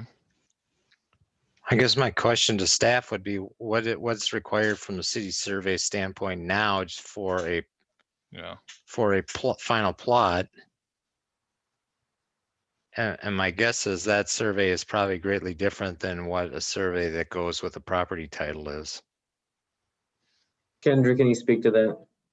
Yeah, I think that may be where the gap is. All of these items are required on our survey that is submitted with the building permit. They're required to show the property lines, the setbacks, the easements, and property lines are based off right-of-way lines. So all of those are shown on there. And our building department is concerned that by adding colors and shading, it makes that document harder to read, that all of the information they need is on there today, and they would prefer it not be colored. But the problem is that we've heard from landowners that they don't always see this survey, and we don't if a developer is submitting the building permit, we don't always have a homeowner submitting the building permit. So there's no way to ensure that they're seeing the plan. Right. Yeah, I think that's probably one of the biggest issues is you can put in whatever you want, but it may not affect downstream. And then any requirement we put on this builder for this, we should really write it, you'd have to write into the city ordinance, I would think, to apply to all builders in the city, not just this developer and this Right. I development. would agree. That would make So sense. I don't know that I would make it a condition. Yeah, this I final don't. plot. I really like the idea. I don't know if it being a condition is the best fit, but maybe it's something we do want to bring up as a city ordinance change in general going forward. Yeah, I would be open to that as a remedy. Okay. I think we certainly have time before a home will go up for sale. And I like that it would benefit people in Bastley Crossing or Bellwether or Right. Yeah. To Alan's point, it would be something that would affect, any development anywhere in town. So, yeah. Okay. That sounds good. Do you want to go on to your next issue? I'd be happy to. Number 18. So this one was related to issues with the existing HOA. We can't do anything about this one. I just want to make the public aware that this was a topic that we looked at to see if there was some action the city could take. It appears that there is nothing we can do to ensure that residents have a more active role in administering and controlling the performance of the HOA. There have been a number of issues in existing developments, just to make people aware. On item that I had numbered 19, so this one is related to the landscaping plan, and it appears that this was approved as part of the preliminary plat. And again, it appears that there's nothing we can do at this point to change it. And I think we probably would see a little bit different flavor to this had the current council had a chance to review in terms of the mix of trees and the risk that we run by having multiple streets with only one type of tree on them when pests come through to clear those out in the future. But again, there's not much we can do about that at this point, other than politely ask that that get reconsidered by the developer. On item 20, we already talked about the stockpile and the phasing boundaries. On item 21, so this one is dealing with refuse and construction debris left around construction sites. And to Alan's earlier point, I agree, this is something that also would be sort of a citywide issue, not specific to this one development. We do have within the existing city code controls around garbage and refuse left around sites. I would like to see us have a mechanism to control that. I don't think that we would necessarily want to have this be a building inspection issue. This might be a better code enforcement issue instead. But I would like the council to think about, given the tendency for loose debris to blow into wetlands and debris to be left behind for homeowners to clean up after they move in. This appears to be a need, and I'd be interested in how we could work together as a city to address it in the most efficient way. And I'll pause on that one for discussion too. Yeah, I agree with what you're saying again. I think it's just an issue of if it's the best fit or appropriate to be a condition here. I'm not sure about that, but I think in terms of if we want to look at developing some sort of process like that, that's a conversation we should have at another time. But I'd definitely be in favor of looking into it. Yeah, there's some practicality issues with it as well, in that you may have a house that's looking to get a certificate of occupancy, but then you have a house 3 doors down that's in an active construction zone, and the wind blows and it blows through there. How do you say that refuge was part of that house or part of the house 3 doors down? It puts a lot of onus on the builder to keep the whole site clean, which can be difficult in an active construction zone. But Yeah, I'm all for city beautifications. How do you lay it out in a way that's appropriate and fair? Yeah, and I think those are the details we'd have to get into when we have that conversation. But Yeah. I think you raise a valid point about how the specifics would work out. I think there's some middle ground between kind of what has happened in the past, and this is just in general with developments, and with where maybe we want to be, and I think we could find that at a later time. But I think it's something we could look into for sure. Okay. And then last on my list, I didn't have anything in the packet commentary, but I understand from talking with Brad that there have been some issues with architectural standards not being satisfied in some existing developments. And I'm wondering, in light of, in this particular case, we don't have a particular palette established. I just wanted to have some discussion on what those requirements are going to be for this specific PUD and how we intend to control it. Sure, Mayor and Council, and I'll defer to Kendra on the PUD requirements for architecture. I will say regarding how we're going to control it really relates to some of the new change we have been positioning. I talked about this briefly at the work session with Mike transitioning over to construction services coordinator. It's really another layer to review this. So we think we have processes updated. But Kendra, can you speak to the architectural requirements and maybe how they compare with Ravinia? Sure. So in this, specifically for the single family homes, they are complying with the standards in section 1040 of the code, which addresses the mix of materials on the front of the elevation and addresses the same mix of materials needed on the side and rear elevations. The only PUD flexibility for the single family homes was to allow the face of the garage to exceed 55% of the building face. And in exchange for that, they would provide garage doors in colors that are compatible with the building, and garage doors being architecturally styled, meaning some details in the panels or windows to match the exterior of the home. And on those home styles that do have more than 55% of the front face as garage, they cannot have the garage extending in front of the home. So in Ravinia, for example, no homes could extend, or excuse me, no garages could extend in front of the house, except the discovery units, which were specifically approved. In this case, smaller garages could extend in front of the building home. And then for the single family homes, we do get more specific on the side and rear elevations, requiring a texture or color change on all sides of the home, 4-inch LP trim on all windows or elevations, and window grids or shutters on side and rear elevations, depending on the home. We do have home plans that were submitted and have started to work through that at the staff level with the developer to ensure that the single family home plans in the first edition do meet that. There's over 100 different home plans, so it did not seem like a good idea to share all of those with the council packet, but they are at City Hall and we are working through to approve them.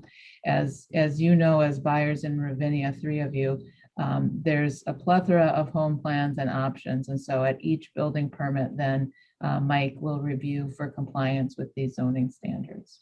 But those are the areas where they're different from just the basic design standards in section 140.040.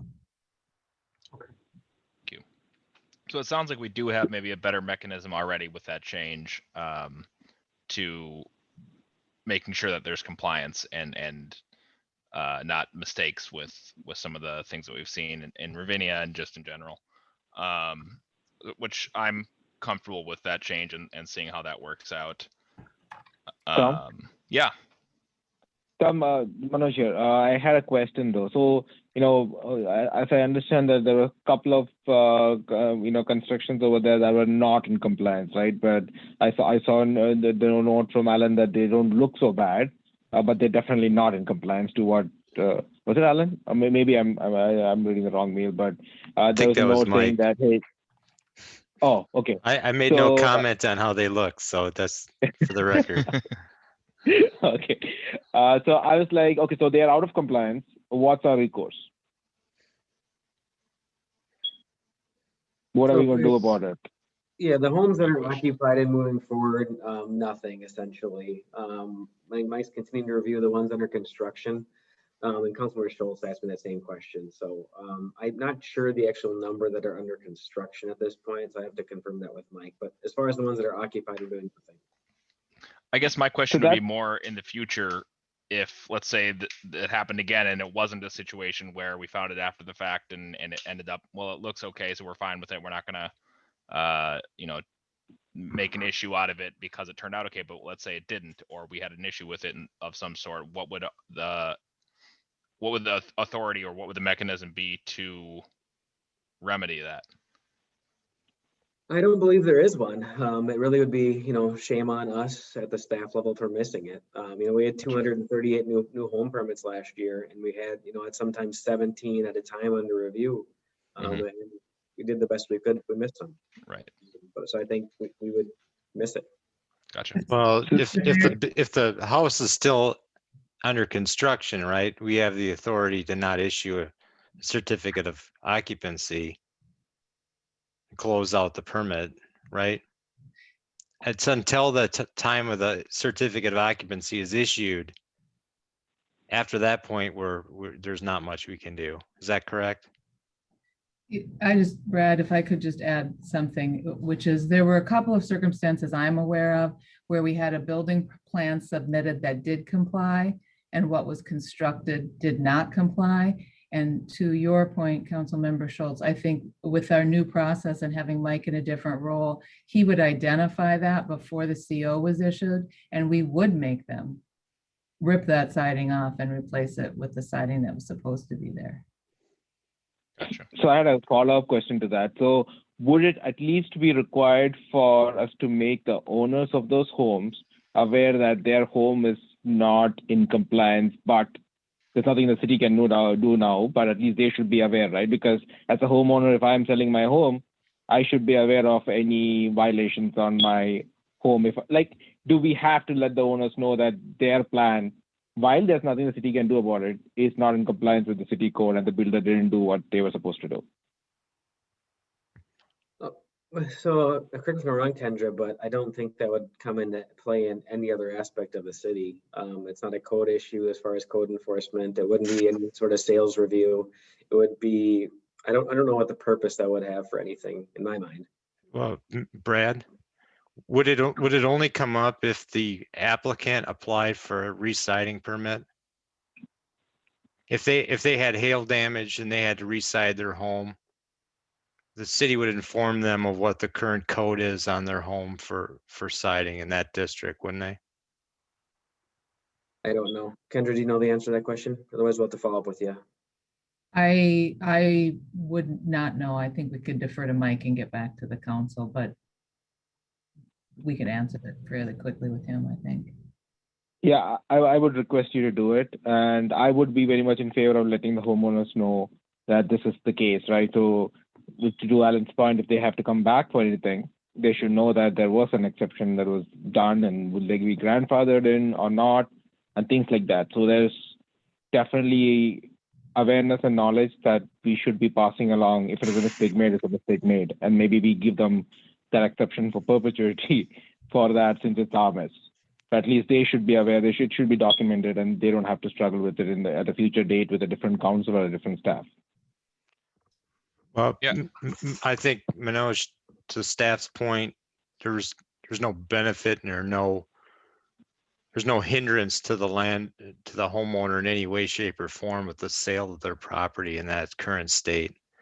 But I'd be curious to know about the re-siding aspect, because it's my understanding that if you were to re-side an existing home in an area where there are design standards if you reside it in excess of a certain percentage, you probably have to side it to current code, but Right. as part of a remodel. But that's really not here nor there to the Right. conversation at hand tonight. So Yep, Yeah. I would agree. But Kendra and Brad, if you could follow up on that, maybe with Manoj, and then Manoj, if you want to bring it to the council at a later date for further discussion on that. Does that sound good? Happy to. Yep. Perfect. Thanks, Tom. And Jeremy, did you have anything else? I was going to add to that conversation real quick. Oh yeah, sorry, go ahead. I think the point that Alan raises is a really good one, because if, for example, I went through a hail damage claim on my previous home, and they make you fight pretty hard to get stuff covered, and they'll cover what you had previously. But if the requirement to reside is more strenuous and you would need to put in additional features or more expensive materials, that additional cost would be accrued to the homeowner rather than to the insurance policy, because it wasn't what was on the home in the first place. So I guess that serves to underline the importance of maintaining the architectural standards as these homes are built, to ensure that homeowners aren't negatively impacted in the future, as well as potentially tracking those cases where people are buying homes that don't comply, so they're not forced to comply in the future if that were to happen to them. And it sounds like the changes we have going forward, I think, should help us catch these better going forward. So I'm hopeful that will eliminate most of the problem, and things will happen here and there, but hopefully we'll be able to be on top of it quicker and handle it as we go. Agreed. Yep. Okay. Is there anything else?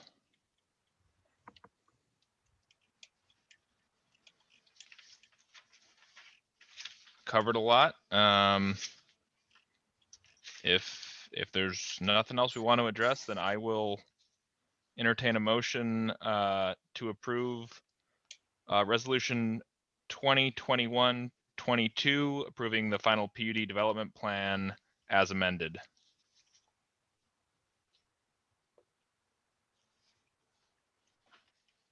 is this the one with the grading? Correct. Yep, that would be the change. Okay. What was, can staff just reiterate what the amended is, as they know it? My understanding is the resolution has a new number 15 that states the stockpile as shown on the grading plan is approved and must remain in compliance with the planned dimensions. Okay, I'll make a motion as amended. Okay. I'll second it. Any further discussion? Okay. Roll call vote. McKee, aye. Nichols? Aye. Schultz? Aye. Thomas? Aye. Alrighty. Thank you guys for that. That was covered a lot there. So we'll move on to the second part of this, which is the final plat and development contract for Tavera. And let's see here if there's anything separate we need to go over. Give me 1 second to find where I am here. Does anyone have anything they'd like to address off the top of their heads here with resolution 2021-23 for the final plat? No. Is this the development contract, or is that next? The Does it include that? That is the development contract. it is this. Yep, part of it, the same thing. Mr. Mayor, I have a question. Yep. Looking at item 24 on page 7 of the contract. Letter B, the developer shall comply with City of Corcoran engineering design standards. That's not architectural standards, right? That's a different set of requirements. Mr. Mayor? Yeah, go ahead. Yeah, correct. That the engineering design standards are things like pavement depth, curb cut style, utility installation requirements, tree planting requirements. Very good. Thank you, Kendra. I'm sorry, what number was that, Jeremy? 24B. Gotcha, thank you. Okay, is there anything else? Or are we No. good here? I think I'm good here. Me too. Okay, then I will entertain a motion to approve resolution 2021-23 approving the final plat and development contract for Tavera. So moved. All second. Any further discussion? All right, roll call vote. McKee, aye. Nichols, Aye. Schultz, Aye. Thomas. Aye. There we go, that carries. All righty, moving on to unfinished business. We have another public comment opportunity and Jessica will walk us through that again. I think you're muted. 1 second. Thank you, Mayor. If anyone would like to comment, they can do so by pressing *9 if they're on their phone, or if they are on a computer or other device, you can either click the participants button and raise hands, or under the reactions button, there should be a raised hand function. Mayor, at this time, no one's raising their hand. If you'd like, we can wait a moment. Yeah, I'll give it a few seconds. And I'll pull up which page we're actually on. There we go. Okay, then we will go on to Appaloosa Woods street improvements, feasibility study, improvement hearing, and authorizing plans and specs. And Kevin's going to present this. Thank you, Mayor and Council. I think we brought this back early this year. We kind of presented a draft feasibility. This is a follow-up to that, with really the goal to, as we'll get to align with Maple Grove's project to achieve what we believe is cost savings overall. So about a year ago tonight, actually, the previous council authorized staff to complete this feasibility study. And tonight we are presenting it. And should there be consensus, accept the report, then we recommend ordering the improvement hearing, which would be May 13th.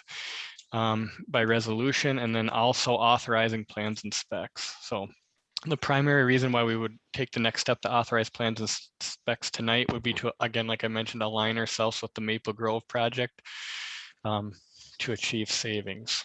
Next slide, please. Here's a schematic of the Corcoran properties. They're highlighted in red. There's a couple isolated properties that are shaded in blue on the north side of the development. There's a lot of history to this neighborhood and why it looks like it is today that we can say for another time. But effectively, the project area is what's shaded in yellow and green.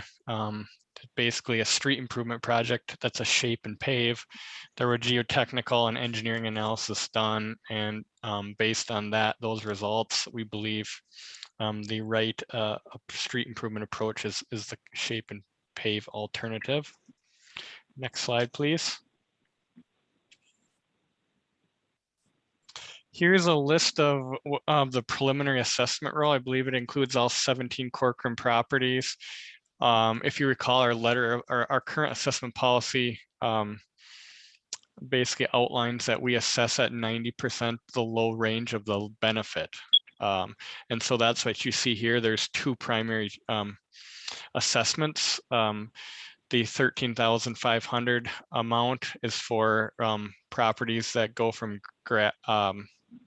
gravel to pavement, and the $7,200 values are for the ones that have existing pavement where the pavement gets upgraded and replaced.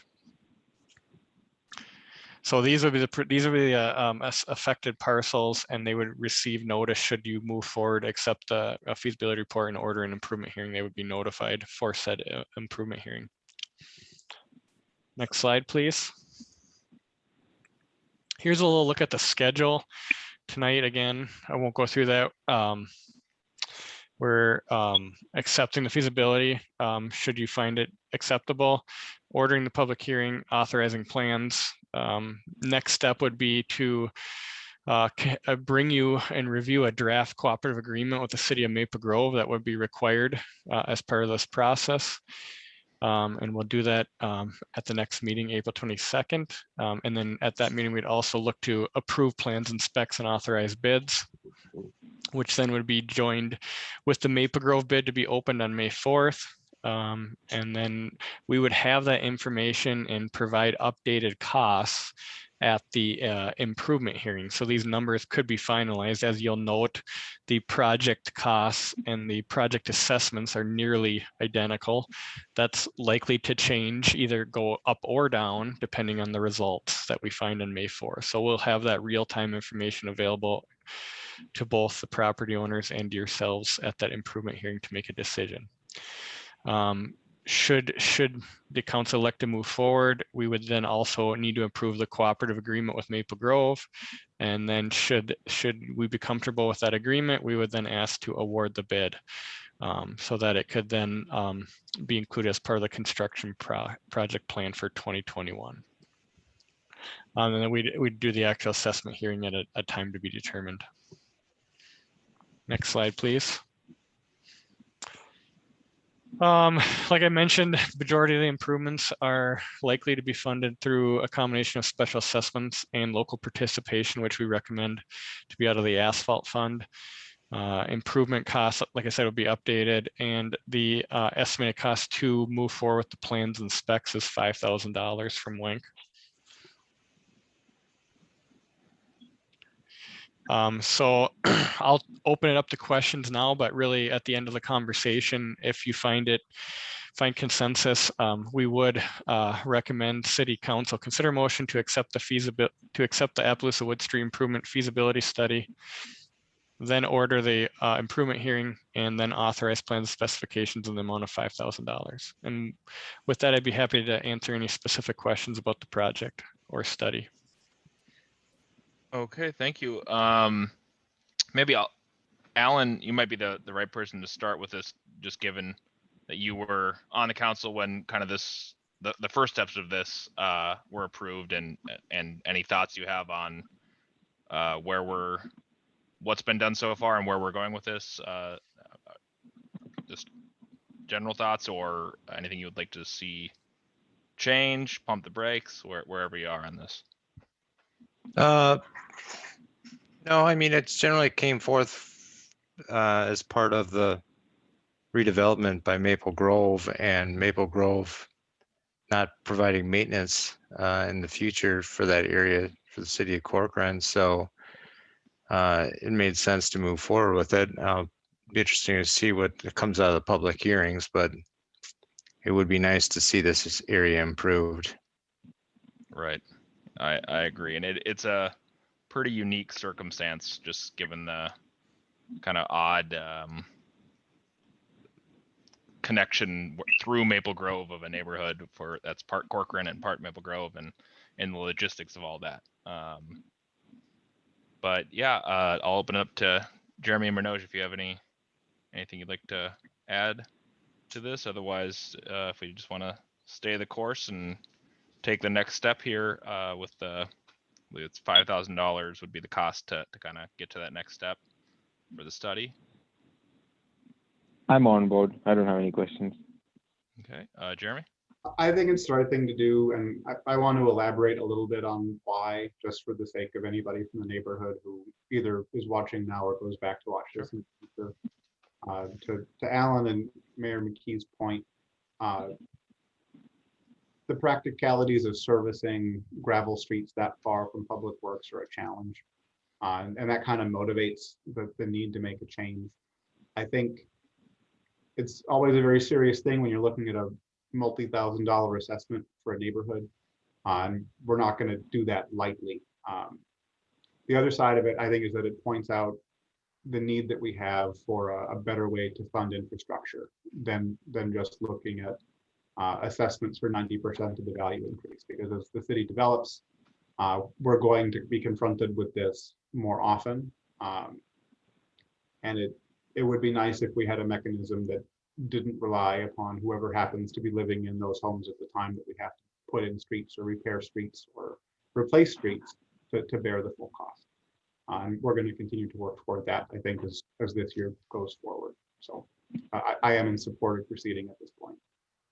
Okay, well said. Then I will entertain a motion to accept the Appaloosa Woods Street Improvement Feasibility Study, order an improvement hearing on May 13th, 2021, and authorize plans and specifications in the amount of $5,000.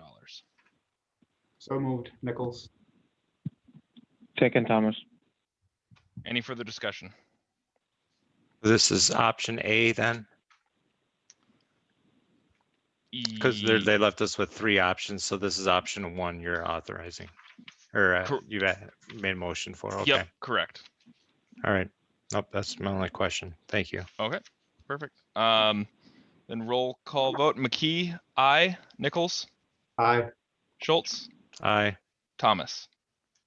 Aye. Perfect. Alrighty, new business. Again, we have a public comment opportunity, so Jessica can walk us through that again. Thank you, Mayor. If anyone would like to participate, they can press *9 on their phone. Otherwise, they can use the raise their hand function under either the participants tab or the reactions section on your computer. Mayor, at this time, I'm not seeing any raised hands. Okay, let's give it a few seconds here. And this would be for any of the items under new business, which there are several, 10A through E. But if there's no hands, then we can go on to the first item, which is 10A, code enforcement update. And I will hand it off to Brad. Thank you, Mayor and Council, and this is really Natalie's purview. Gave her the night off, taking this on, and it'll be a tag team, a little bit with Kendra's help as needed as she oversees the contract for code enforcement. But really in your packet was a review regarding code enforcement over the years. We're in the 3rd year of proactive code enforcement. I'm really driving throughout the community, looking for areas with obvious violations. And then, of course, we do continue to respond to complaints that come in as well. So the first slide really just shows the percentage of what's going on. Storage nuisances is clearly the most frequent one there. Next slide, please. As far as for 2020 itself, there were 279 violations at 190 properties, and 20 violations ultimately were sent to the city attorney for prosecution. And just a note that there is a significant delay in prosecution related to the pandemic. Basically, everything's held up in court at this point, so not getting any action hardly at all. But still, it's a pretty good success rate of getting compliance with a great majority of those violations taking place at this time. Next slide. So that was really all I had in the update. Now, I had a conversation with Councilmember Nichols, who wanted to get a better sense for, really what we deem as violation and what we don't. And I had Natalie put a couple of photos together and some additional information. So the next slide, I believe, Jessica, shows what construction materials and debris looks like in the front yard that we send letters to. When there's visible debris, we're gonna have these as violations and contact them. Next slide, I believe, has a couple more examples. A structure in the right of way that's visible in the road, garbage visible from the right of way. Those are the types of things that we're looking at that will trigger a letter to be sent out and follow-up to take place. And I believe there's one more slide that Natalie put together regarding, there's one after this too. So weeds overgrowing 12 inches and obstructions of the road. And then next slide, I believe, Jessica, talks about vehicles and trailers. And this is a lot of the items, and really, we're looking for vehicles that are on blocks, flat or missing tires, missing doors, don't have a license plate, or have expired tabs. So those are also a significant amount of the violations that we have. So I'm happy to answer any questions, but really also looking for if there's any direction to change at the staff level. We recommend going forward. It's been a really successful program. There was a lot of conversation that went into this back in 2019. But if there's tweaks that this council feels like should be made, I'm happy to do so. And then just a note that we'll be looking at conditional home occupation licenses this year as well. That's all. Sounds good. Thanks, Brad. Councilor Nichols, maybe do you want to start us off, given that you had kind of asked about some of this stuff and maybe your thoughts on what Brad just presented? Yeah, I asked for a few examples to show sort of the but just barely bad enough to trigger enforcement as a way for council to gauge whether we feel like we are enforcing at the right level. I know there's been a lot of residents who are concerned that either moving into or growing up and living in a rural environment, certain things are considered okay. And there's a perception that as city people are moving into Corcoran and imposing their expectations, that now the city is starting to enforce things that it never enforced before. And maybe in their view shouldn't be enforced. So I wanted to get a sense for myself as to what we're actually trying to enforce versus maybe what we're not. If we can go back through those pictures, it does seem, sorry, can you see? I don't think enforcement is necessarily inappropriate in any of these cases. Certainly the one on the right, it looks like that foreground shot is of a gravel road. That certainly does appear to be more cluttered and litter and less just a rural space to me. And the others, yeah, and go ahead. I should have added this. We had to crop these pretty significantly to avoid showing properties that could be known by people viewing this. So I should note, we're not showing everything here. It's what we could put, what felt comfortable putting in public without trying to, showcase an individual property that might be identifiable. So I apologize for not noting that earlier. No, that totally makes sense.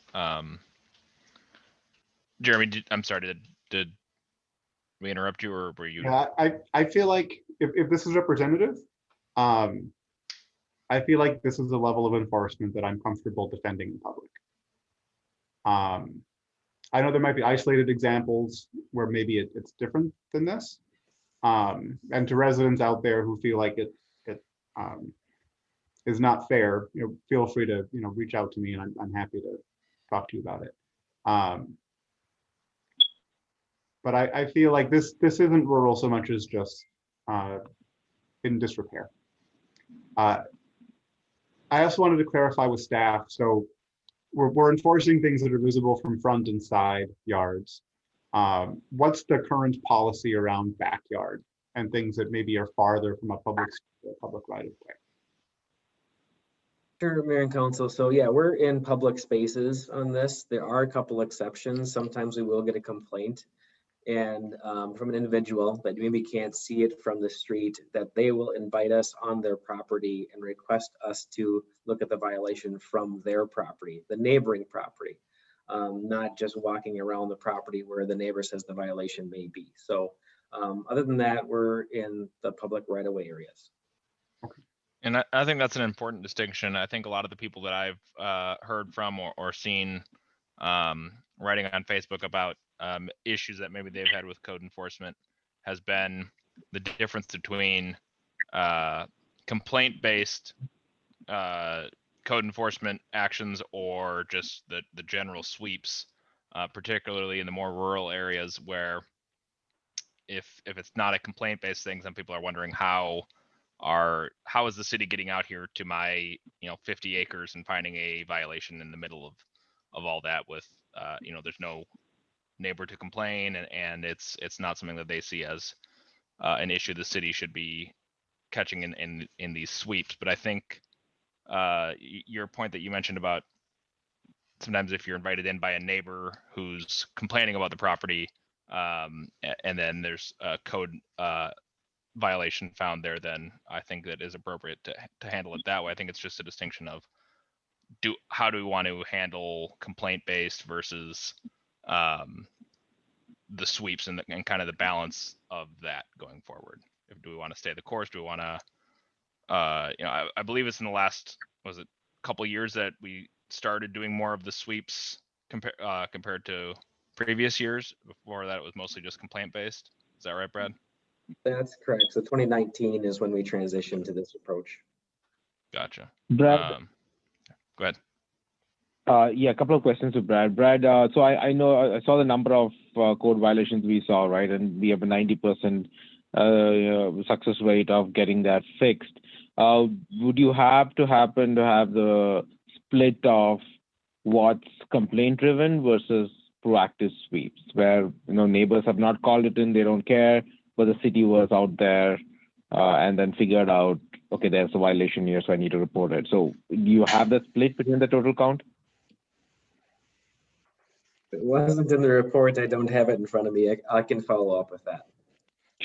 I'd be careful to note that just because you don't get a complaint from a neighbor doesn't mean it doesn't bother the neighbors. There's a lot of neighbors that complain privately about their neighbors, but aren't willing to speak up against their neighbor per se. Fair enough. I mean, as long as we have the data, I just wanted to see the split and see if we are, how more proactive are we? Are the sweeps doing 99% of the code violations versus, the neighbors calling it? So getting that percentage would be useful. Two, I know that we've been using the consultants to do this code sweeps, right? So what is it? So how does that work? What's the cost to the city to do this sweeps? Mayor and Council, I believe the annual budget allocation for all of code enforcement is $35,000. I'd have to look back to see where we ended up last year as far as the contract goes, but that's essentially the cost. Now, that doesn't include the city attorney time. If it gets to be prosecution, that's the general fund as well, and that's just case by case. Okay. And that contract came into being in 2019, as I understand. So that's when we started this proactive sweeps, and that's when the contract went into place for them to go out there and look for these violations. Yeah, and it's not really a contract per se. It's using one of our consultants we already had on and really working with a team member that had a lower billable rate, so than a senior planner. So, Landform has the capacity to take on various items. They're good at writing reports and understanding code. And it's a pretty technical, technical item. People get angry. It's people's properties, their livelihood, and it's nothing you want to throw an intern at for that matter. So it's just, it's been that where does it belong in the organization? I think that'll continuously be under review, but there's no term to this contract. It's really utilizing any component of services that Landform offers. So there's no term. Got it. The reason I asked that is because sometimes when you do enforcement, it's always useful if it's somebody from the city, has ties to the city. And I'm a big believer with policing and things like that, that if it's local, I know it's tough to get people to be in those professions. It's a hard job to do, especially if you know the neighbors to go and enforce something. But it becomes more about working with them to fix something versus, hey, I just got slapped with a notice, and it becomes very confrontational at that point because this gets personal, the code enforcement, which is why I kind of wanted. So it'll be good to know the split with what they've been proactively finding versus what the neighbors are calling in. Yeah, and Manoj, to your point, I can tell you when there's been contentious issues, city staff has been on site with code enforcement, contract code enforcement, to have those discussions. I've been on site as well in some of those discussions too. So a lot of it is just getting a clear understanding of the code and having a clear understanding what the violation is. That's a lot of the issues around that, is making people aware of what the code is and where they're in violation of it. And if there's things that we're seeing a lot of violations for that the city wants to go in another direction, maybe we should consider an ordinance change. Yep. I don't want to get into a situation where you feel, oh, do we want to really not enforce this, or should we enforce that, and leave it subjective? It leaves a lot of gray area that's confusing for staff, and it becomes very confusing for residents as well as to what is out there. And my guess is we should really look at the low-hanging fruits first and worry about those. Those are the ones that are really obvious, but to that point, staff can't have full discretion on do we enforce this or don't we enforce it? It's got to be what the letter is. And if we want to go another direction, we really have to consider ordinance changes. Yeah, I think that's a really Absolutely. good point. Sorry, go ahead, I Manish. completely agree with you, Alan. I don't think we need to be subjective at all, right? It has to be clean. For me, it is more about proactively looking for it versus called on, because enforcement is not subjective, right? Once you are there, you called in, you do your job, right? It's about going out there, and then if that's not the majority of it, like if 50-60% of it is called in or somebody has a concern, then it's easier to look at that data versus, hey, 99% is proactive where the neighbors didn't even call. But to your point, it's not that they don't trouble the neighbors, but it's good to know. That's all. I was just trying to get into what's the makeup of that number. Yeah, I think there's a couple good points brought up there.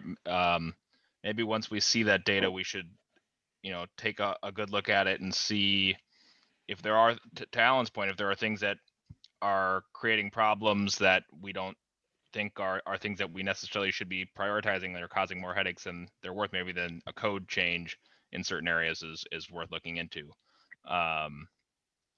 So I would 100% be in favor of that and just kind of staying the course, generally with this and having some sort of review once we have maybe some more data to your point, Manoj, and seeing if there's anything we want to tweak there, both on the code side and on the sweeps versus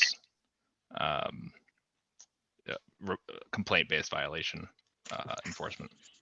Mayor McKee? Yeah. I have 3 suggestions to consider either today or at that subsequent review. Okay. Brad mentioned, and I've seen some residents kind of complaining about RV storage requirements, where they'll have their RV stored in a driveway on a paved surface and it's not permitted. And then they have to move it to an unpaved surface in their backyard or their side yard because that is permitted. I'm wondering if that might be something we want to revisit as a code change. At least in certain areas of the city, maybe if the driveway is a certain distance or it's a certain distance from the road or something like that. Permitting storage on a paved driveway seems like it could be reasonable, at least in some cases. Second, I would like to propose that given the amount of hours that were spent on sign enforcement, I feel like that's kind of a waste of resources, and I'd like to see that eliminated. And third, well, I'll just leave it at those 2 for now, and we'll see what the rest of the data says. But I'd like to put those 2 on the table. Sounds good. Yeah, I would definitely be interested in looking more into the first point you made there, and seeing if we want to make a change to the code, at least in certain, certain zones. And I would tend to agree with you on the sign issue as well. I think it's a pretty limited period of time, and I believe the changes that we have in place now are relatively recent. I think we'd be fine going back to how we were 2 years ago or whatever it was, with our sign policy. Well, Mr. Mayor, we had a sign enforcement policy prior to 2 years ago. I think you're referring to sign enforcement with campaign signs, right? Is that what Yes, you're I'm referring sorry. to? Yep, that is.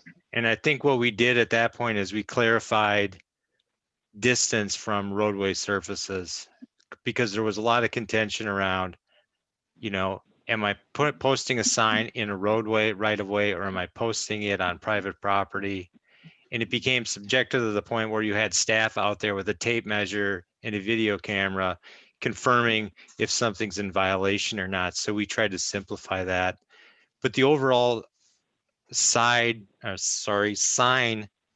code affects more than campaign signs. If Right. you look around, you'll see, window washing signs or Christmas light signs or every little sign on every corner out there that get popped up and stay there for unlimited amounts of time if we're not going to enforce those. I think there's a sign at the end of my street for Christmas light installation still. I'm going to probably yank that out myself because I'm getting sick of looking at it, but that's what the intent of the sign ordinance is, mainly. Right. To eliminate that stuff. I mean, if you want natural character and look of a rural feel. You don't want to see 10,000 signs in every little corner in the city. Right. No, I would agree with that. I guess my concern was more with the amount of time that seems to have been spent on specifically the 2020 election campaign sign enforcement. That just seems like a lot of hours and a lot of Mr. Mayor, money going to that. Yeah. if I may, that's sign sweeps in general. That's not just the campaign season. That's to what Councilman Okay. Schultz is talking about, the constant need to pick up signs that are placed from the Dean's Plumbing to whatever you see out there, or garage sale this weekend or everything else. So, and it's a significant issue. I mean, if we didn't do those sign sweeps, there would be everywhere on every corner of the city. So it's significantly more than just the campaign portion. Gotcha. Is there a breakdown, Brad, as to how much extra effort, if any, went in at that time of year? Or is this just a regular, steady process that happens all of the time anyway? You know, I'd have to have a conversation. We have very, very few staff, and the amount of data that we keep on these things are pretty limited when we're wearing 7 different hats. So I know we certainly did more sign sweeps during the brief period of 2 months or whatever it was.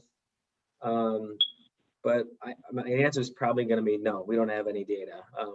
You're in town 1 day a week to do code enforcement, drive around, hit what you can hit, and be done for the day. So I don't think we do. Now, whether the council wants to talk through one, I'm sure Councilman Schultz would love to walk through another sign ordinance update discussion. But if it's more specifically related to campaign signs, that is a policy that the council could certainly look at amending. Okay. I'd be open to looking at it. I just say campaign season, irrespective of whose sign it is. I mean, it's a month. It's our democracy that people just have the signs they want out there, and then as soon as the time hits, yeah, yank them out of there. But I would definitely be open to. I would tend to be, hey, just lay off for a month. Let people show their support for whichever candidate they like, and then just move on. Mr. Mayor, it sounds like there's support for that. So rather than trying to fix it at 9:30 at night, I can put it on the calendar to bring back. Thank you. Sounds good. That would be great.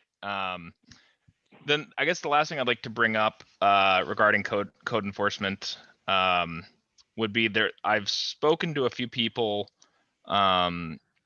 specifically in Maple Hill who are concerned, Maple Hill Estates who are concerned with specific code enforcement issues that they say haven't been addressed.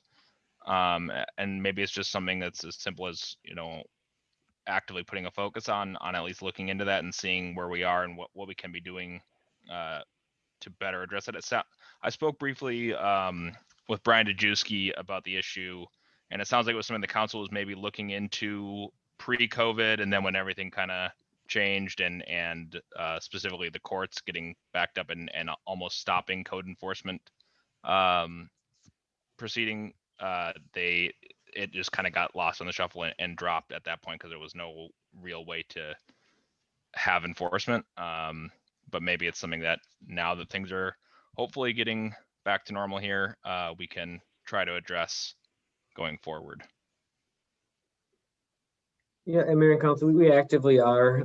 There's, as you mentioned, you're exactly right. There's items being stuck, but we do a walkthrough, and not even just a drive-through for Maple Estates, it's a walkthrough documentation with sending letters out and working with individuals.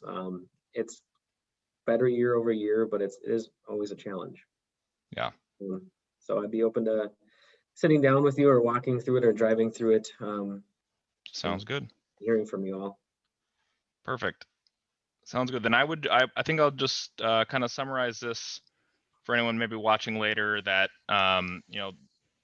we'll have a point where maybe we review a couple of things we discussed here further with some more data and regarding potential code changes, if there are issues that we think we should be addressing because we're seeing a disproportionate number of violations that aren't things we think we should be prioritizing, then it probably should be a code change. And I'm certainly open to looking at those as needed going forward, and cleaning it up that way, I think, is the best way to do it, so you don't have that subjective enforcement aspect to this, like we were talking about. So Yeah. I think other than that, we're good with the code enforcement discussion, unless anyone else has anything else to add.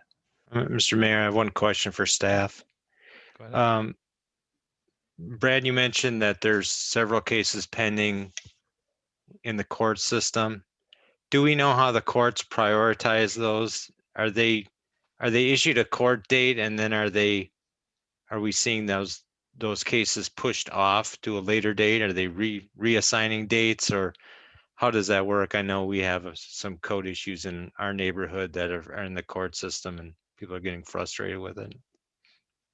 Yeah, Mayor and Council, they're low priority. They're given a first date that's a ways out there, and then they reschedule them over and over again with a ways more out there. The courts are still backed up in, arsons and burglary and things like that, and these are very low priority. Can residents write to the court like they can write to representatives?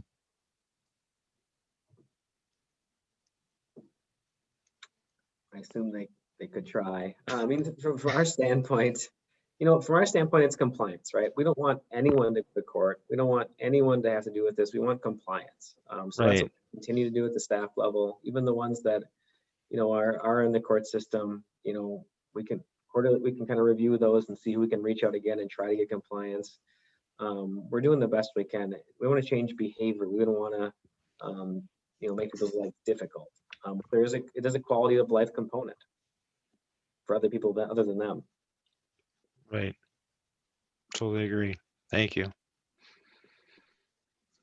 Alrighty, then I think with that we will move on to 10B, which is the finance manager hiring process. Do we need a recommendation on that, Mr. Mayor?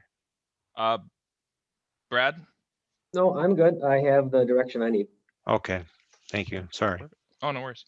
Then yeah, finance manager hiring process, and Brad, toss it back to you.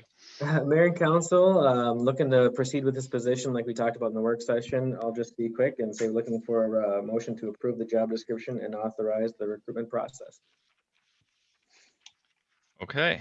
I'll open it up to anyone if there's, we all read through the draft job proposal or job description. Is there anything that stands out that we'd like to discuss or change in that?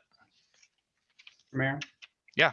A quick question for Brad. I know we've discussed having someone try to develop a more comprehensive set of financial models for the city to aid us in decisions about, does it make sense for us to pave gravel roads and things like that in terms of long-term planning? Do you envision this person developing that kind of content? Because I didn't see that specifically called out anywhere as a responsibility or an output from the role. Yes, is the answer to that question. As far as where it would be within the job description, I know I talked about that. Yep. Council, Mayor and Council, if I may, we try to include it under the supervisor's preparation of various reports, including long-range revenue and expenditure plans. So that's how we were trying to incorporate that in there, that long look at things. Very good. Thank you, Jessica. Thank you, Brad. Yep.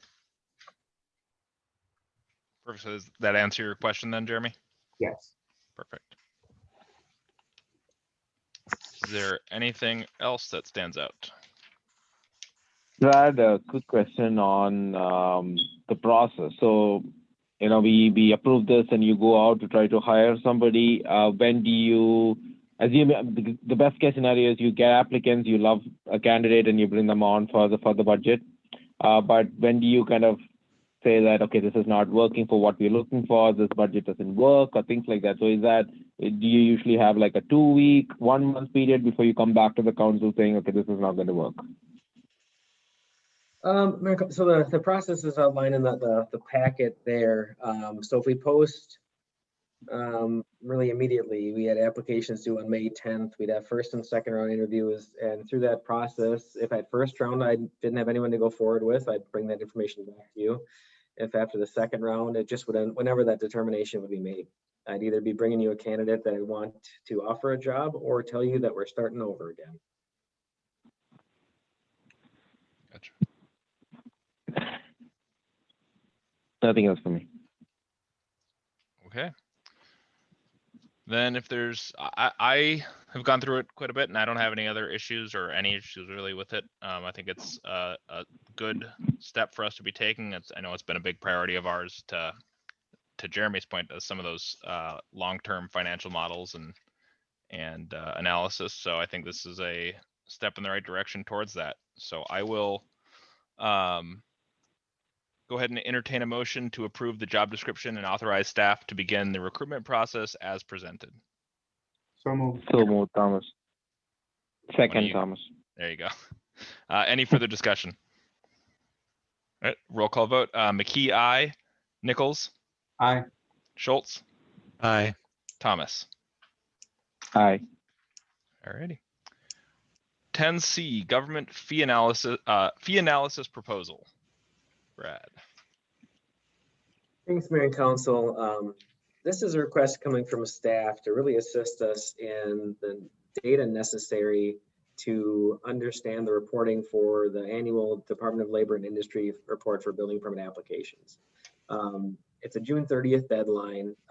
Last year was our most intense reporting requirement, trying to really understand all the information, but we're lacking significantly on review of soft costs, and then also want to reaffirm or update our understanding of the actual staff costs that do exist. So in front of you is a proposal from the AEM to do this work. They did similar work in Dayton. It's $17,500. I had a couple of conversations with Vicki at AEM on how to reduce that. It really wasn't a way to do so unless limiting the scope, and I wasn't comfortable removing any of the scope. So even after those tough conversations, we still landed at that 17.5. So I really want to get some feedback from the council. We do need help pushing this forward and recommend moving forward. And time is a little of the essence, just because to get this done before the June 30th deadline. So happy to answer any questions and take feedback from you, or approve the proposal. Sounds good. Thanks, Brad. I'll start off with, is this that 17,500 amount? Is that essentially what Dayton or who else was it? Dayton and Carver. That's in Carver. Is that what they had done? Right in that ballpark. Correct. Right. Okay. Gotcha. Yeah, I know it's been something that I've seen Dayton discussing specifically, and they seem to be they seem to think it was a good step in the right direction towards getting some of this data. It is a, it's not a small price tag, but I think it's valuable information. So I'd be in favor of going forward with getting that analysis done.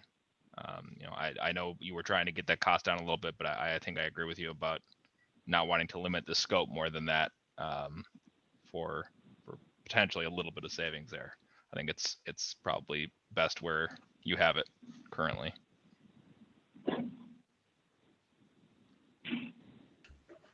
Anyone feel differently, or are we wanted to go forward with it? I'll add the rationale that since we're going to come in under by about 20,000 on the accountant role, this will essentially offset that savings.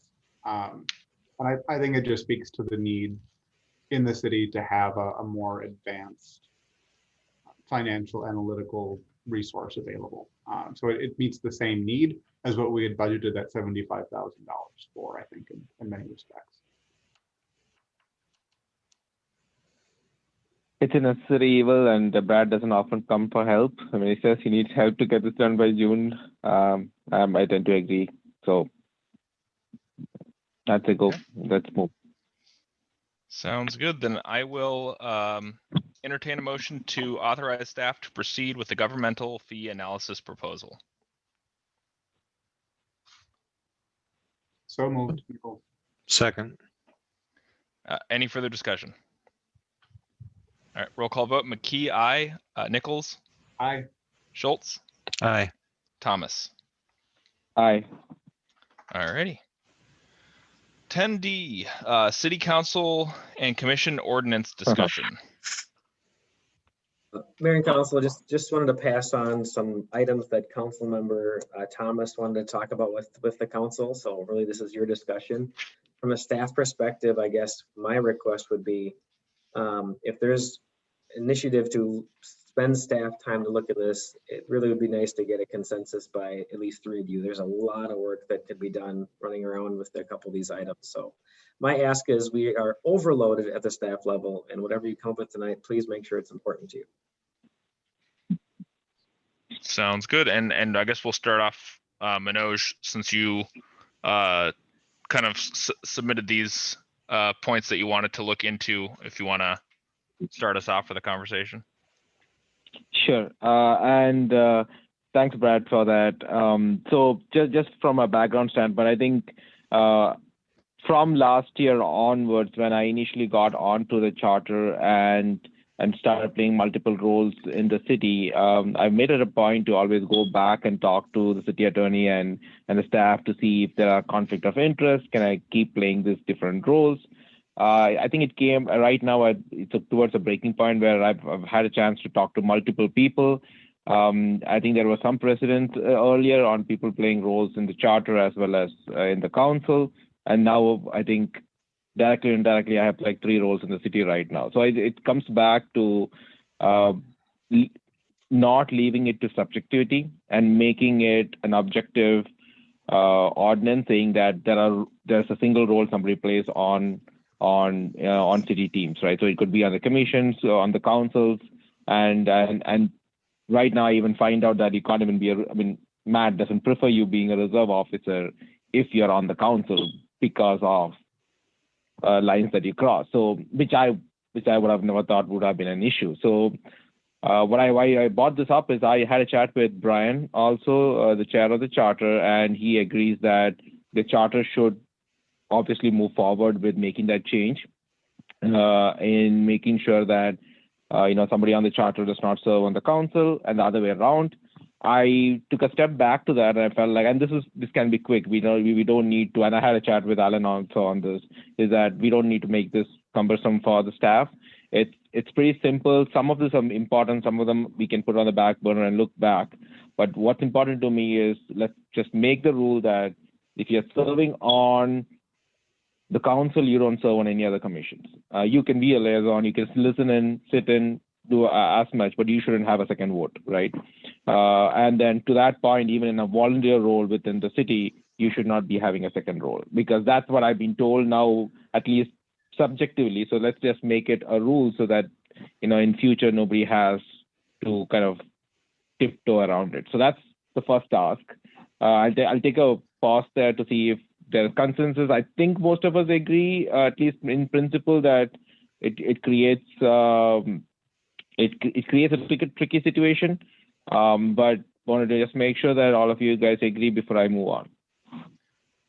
Yeah, I would. I think it's something that's very clearly up to cities to decide if they have an issue with that. And so there's plenty of examples of language that would address that that I can provide to staff if that helps speed things along as well. But if that's the direction we want to go in as a city, I'm not opposed to it. That'd be fine with me. Yeah, it would be in my. Go ahead. Go ahead. No, I was going to say there's an attachment to it. I think it comes to a point where when you do that, I think the second point in that note was get off the commission or the council you're on if you want to apply for something new, right? And you can always reapply versus try to have a safe seat. So, you staying on the charter, trying to run for council or the other way around, right? I can't imagine somebody quitting the council to get on a commission, but it could happen. Stranger things have happened. So that's what I wanted to make sure is, hey, you're on a council, serve there, we're happy for you to be there, or you're on a commission, great. You want to try for something else, step down, try for that. That doesn't work, reapply, right? So that's basically kind of in a nutshell, those 2 points were in together where there's a clear path to moving forward. And sorry, Alan, I think I kind of stepped in when you were making a point. No, I was gonna say that I agree with the principle of not serving on multiple entities within the city at the same time. It can create definitely the illusion of having this false sense of oversight, for lack of a better term. And there's plenty of people out in the city that we can tap to fill these positions, right? If we want to get more people involved in the city, let's leave seats open for people in the city to get additional opinions versus giving our own opinion twice. Yeah, makes sense. Agreed. I'll just chime in that while I have in the past supported Manoj Thomas remaining in his role on the council while he was also on the Charter Commission, that really arose from my perceived double standard, where we hadn't raised the same objection against someone else 3 months prior. If we want to make it a standard that'll be universal, I'm okay with taking that position. Right. That's exactly where I am on this. I think that's a active decision we want to make, setting the standard going forward. That makes sense to me. It would eliminate the possibility of applying it subjectively in the future. So Brad, I think I'll revert back to you, since is that consensus enough for us to quickly draft something up, and I can work with you. I guess once the guidance to the charter, right? I see Ken on here, but that's Brian and the rest of the charter kind of setting up how they're going to fix that, so that if somebody's on the charter, they get off before they apply for the council, and the other way around. But for the rest of the commissions, we draft up an ordinance to make sure that doesn't happen from a city standpoint. Do you have consensus? Do you think you can move fast on this without taking up a lot of resources and effort? That's up to you as council, I guess. This is an attorney-driven exercise. So this would be having the city attorney work on this as far as what the process would be. If it's a charter commission or a charter ordinance amendment, that's a significant effort. We're talking about either a referendum of the public or unanimous consent, I believe, of both the charter commission, which now will eventually have 13 members or 15 or whatever it is, and the city council. Now, if there's a different way to do these items, maybe there is, whether it's a code of conduct or something of that nature. But just as far as the council knows, this is the city attorney working on these types of items. It's really outside of what I'm able to do on top of everything else going on in the city right now. Can this be accomplished in an ordinance, or does it have to be a part of the charter? The first one, certainly, conflict of the city council. The code concludes an ordinance on the city council, and I do believe that could be updated for that one specific component of not a city council member not being able to hold another position within the city. I believe that could fit there. Potentially, you could have the same sentence within the Planning Commission and Parks and Trails Commission ordinance. The Charter Commission is different, as I mentioned before. The ordinance amendment requiring a member to resign from one position to the next, I think that would need maybe some more talking. So you're saying no one, if a member of the Planning Commission wants to run for council, they have to quit the Planning Commission or council. I think I'd want to think long and hard about that. Yeah, I personally, of the 4 items, that one I don't think I could support, because I mean, you want to encourage people to run, but if the fear is they have to give up their seat to run, I mean, they might not get elected, and then they've given up a seat. You're basically pigeonholing somebody's seat, and we allow that for every public office in the United States, right? You can run for a higher office and still maintain your seat. So why would we do it? Why would we force it upon a commission member? I think I was thinking of that more between commissions, I guess. So it was less of running for a council. It's more about, hey, I'm on the planning commission, I'm trying to get on the charter, I'm trying to get on the trails, parks and trails. That's how I was thinking. Maybe that's a good point. Maybe I kind of give it another thought on how we look to kind of, because again, we want to have more seats open. I think that came from your point where we want more residents involved. So why would you hold a planning seat and then try to run for another one? So if charter is where you want to be, apply for the charter and get off the planning, right? That's how I was thinking, less of not running for council. I think that when it comes to an election, there's a whole different ball game, right? So I think what we could do is we could do that as a practice, right? Because the council is really the one that's approving someone being on the planning commission or the Parks and Trails Commission. So we could just do that as a standard practice. We only allow a person to participate on one commission. Okay. And as far as the charter commission goes, we don't have an appointment over that anyway. It would just be, we don't forward a recommendation to the judge with regards to that person. Fair enough. I mean, however we implement it, it's just how I thought it would be clean to get more participation in. I was really encouraged to see the new participants that came for the charter last time around. So I'm pretty sure that as we open up more roles in other commissions, that we should be able to get more residents, more people involved in the process moving forward. So, yeah. The other one, again, this is,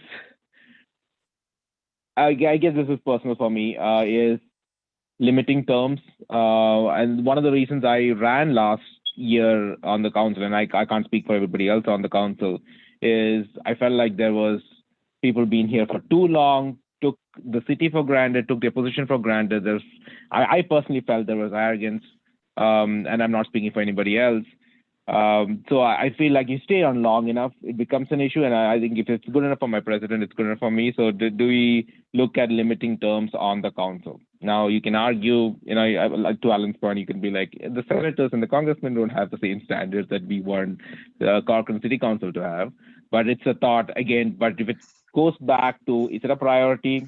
Do you want to burn Brad's and the team's effort on it? It's not something that's going to make me stay awake at night, but it's something I thought would be useful for us to at least kick around to get newer residents involved in the process than have somebody on for 16, 17 years. Well, I would argue that a term limit on a city council member would be a charter commission approval to the city charter. I believe that it's, and I could be wrong here. I believe there is something in state statute that says a charter commission cannot place term limits on a city council. I think you can by ordinance, but I believe the charter commission can't. Okay, yeah, but maybe I'd have to defer that to people who know, but. And maybe it's something we give to John Thames and see what he says on that. But on the bright side of that, if it was something we wanted to do, the actual language wouldn't be all that intensive to come up with.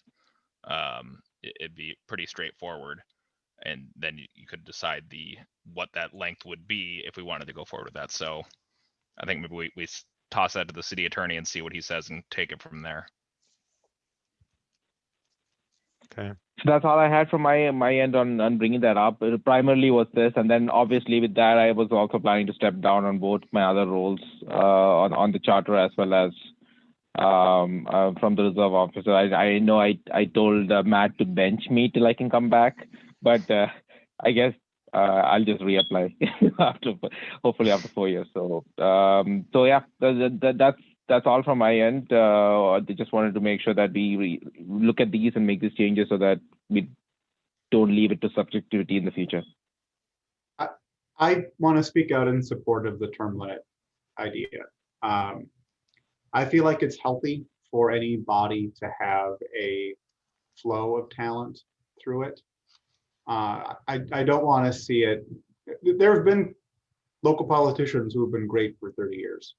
But I also feel like that's not necessarily the rule. And I would like to see in the city that I live in an openness to participation and a cultivation of the next generation consciously by the leadership. I feel like that's healthier for the body politic. I feel like it's healthier for the staff. So I would be supportive of a term limit, especially for council, and mayor included in council. I think in each of the commissions, it makes sense for the same reason, with a possible exception of planning, just because of the amount of technical expertise that is developed and becomes helpful in the decisions that those folks have to make. I feel like maybe planning could justify either having a longer term or potentially not having a term limit for the eligibles. I'm not opposed to term limits on the city council. I just don't think the city council should be the one setting what the term limits are. I mean, if you want to have a discussion about term limits, I'd say it either be held by the charter commission or a referendum. Yeah, and like I said, I think that's where we better kick it to the city attorney on advice there, because I feel like I've read something recently about a city where they tried to go down the same route and there was some issue with the legality of the charter commission doing that, but there was ways where the city council could, by ordinance, which is kind of unfortunately what you're saying you don't prefer, Alan, but I think that might be the only way to do so. But that's again where we'd get advice from the city attorney and take it from there. So if Manoj, would you mind clarifying what you said though? That are you planning on stepping down, or are you stepping down? I thought I have to send them. I am stepping down, but I thought I have to send in when I have to send in literature, or is this good enough? Or Brad, do you need a letter? I thought I have to send something in after this, so that's like I'm planning to, because I'm going to send in, because I want to make sure we have consensus in making it a rule, because I did despise my computer just went out, so you only have voice now.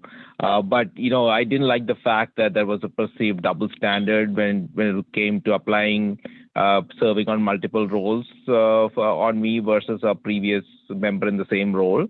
So as long as it is made a rule and we have a consensus in doing it, I'm happy to step down. So I will be sending in my official resignation to the mayor and Brad and to the chair of the charter, and then Matt for the reserve officer role. Okay, thank you for clarifying that.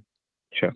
So the other point to bring up is if Manoj is going to resign, we have one commission member who is on both parks and charter. So with this guidance that we're going to be proceeding with, that person would have to pick between the two. If they happen to pick parks, that would mean we would have an odd number on the charter commission again, which would be, I think, a positive. So just want to raise that issue. Yeah, and I mean we can address that once we've established what the ordinance is going to be, or how it's going to be implemented going forward. And I know we've pared down in the past commission sizes based on attrition, and so that may be something I want to consider too. It's just leaving that. We can address it at that point. I just don't think we have to address that one tonight. And personally, I don't even know what you're talking about, but I should. It's Phil. Oh, okay. Thank you. I'd agree that we can figure out the details of stuff like that as we figure out how we'd implement some of these things. The only other one that's in the staff report that I don't think you mentioned, Manoj, the fourth bullet point about ordinance amendment to define the number of members on the charter commission. Did you mention that, or did I just miss that entirely? No, I not just charter, right? I think there was mention about. Thanks for bringing it up. My system just died, and I was looking at the packet online.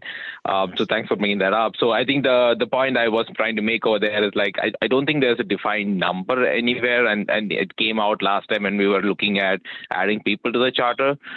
So should we just define? Instead of making it a moving target to like what Alan just said, let's just pare it down by attrition versus, hey, let's just have this count set in those by ordinance. I don't know how we do it for the charter. I think the charter has to do that. But at least for the rest of the commissions, let's just have a count and set it up with this number that we look at. Yeah, I think we do have that, don't we, Brad? Yeah. For the other Yeah. commissions, yep. Okay.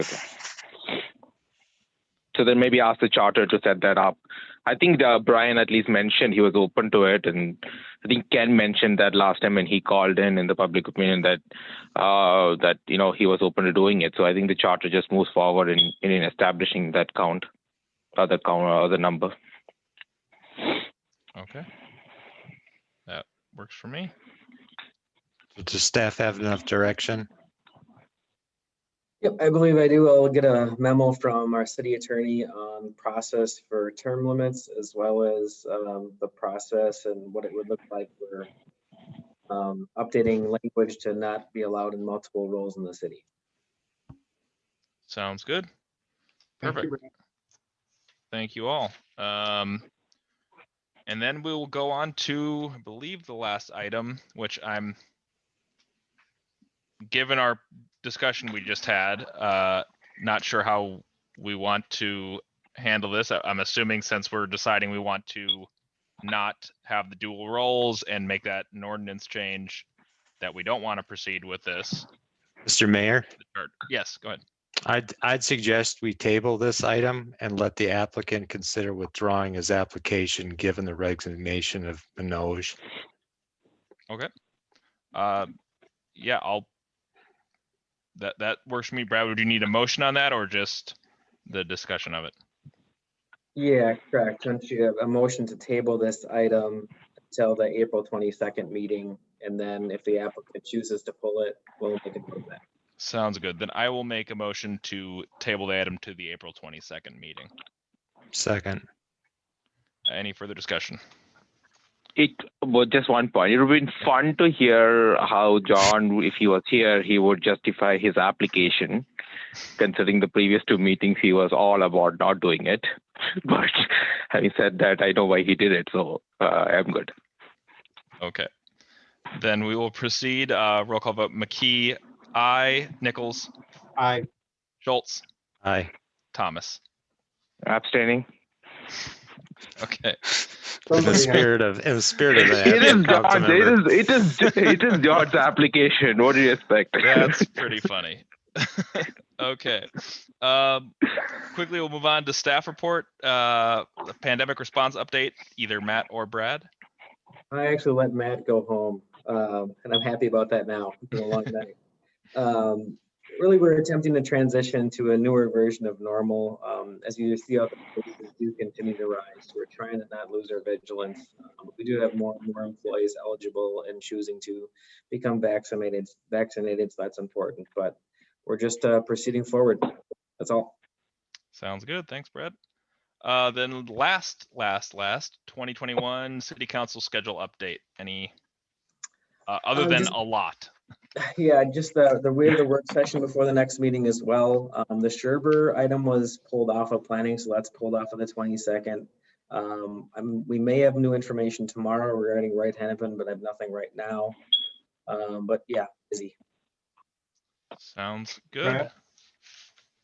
Mr. Mayor? Yeah, go ahead.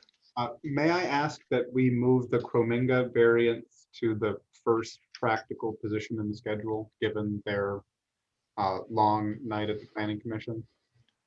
Sounds good.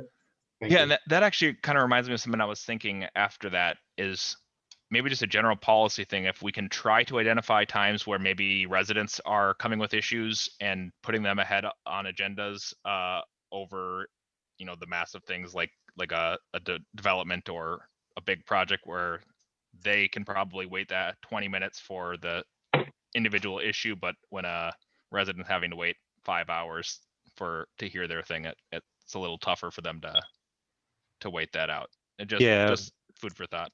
I think the chair has done a good job of that in the past, and this may have just been an oversight, right? And not I listened to the meeting as well, and I don't think anyone anticipated some of those discussions going as long as they did.